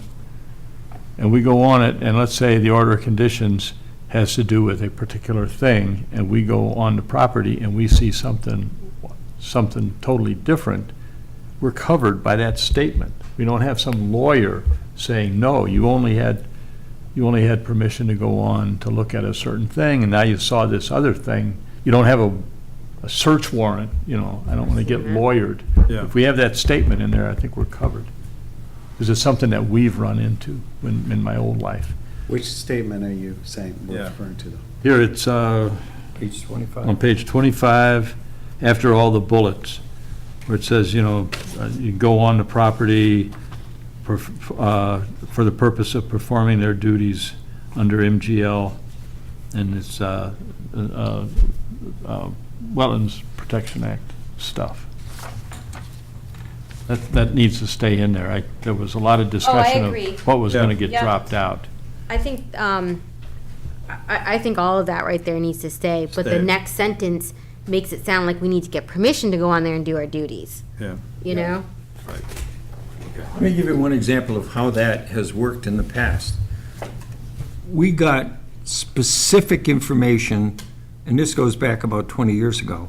We got specific information from two different sources that a composting operation was taking place on a particular piece of property in town. And 18-wheelers were delivering the compost to this property, and the owner of the property was chopping it up in his backyard and letting it ferment, which of course had an interesting side bend in terms of public health. But we called the owner of the property and said, we would like to come out and take a look at your composting operation. And he said, no composting is taking place. No, you may not. So we called the next door neighbor and we said, may we go out and take a look at your next door neighbor's backyard? Absolutely, it stinks. We'd like to find out. So we went and we looked. We still can't go on the property. Yeah. So we called DEP. And DEP said, really? And they came out on the property. So as long as you have the suspicion and you can verify the suspicion, so it's not just he said, she said, then you can go to an upper authority and they will take it over. And what DEP said is, that's a violation, now you guys take care of it. But they should not have gone on that property without No, permission. they knocked on his door, they introduced themselves and said, we understand that something is going on in your backyard that is thoroughly illegal in Massachusetts. And by the way, we've taken photographs of trucks entering your property Okay. full and trucks entering your property empty. Okay, And- so they can do that without going on the property. Yeah, so that settled the entire issue. But I mean, if at you least can, there's a way of taking care of the situation. as long as you don't go on the property without permission. Correct. All right. I mean, I think it's clear that we can go on there if we have our open permit, but, But not if you don't. right. Right. But Absolutely. maybe we just need to have the Okay. language Right, changed a little bit. okay. I think that's it. That's it? No more? I don't think so. I don't have anything else. Unless anyone else does. I make the motion to adjourn? Do I have a second? Sure. All in favor? Aye.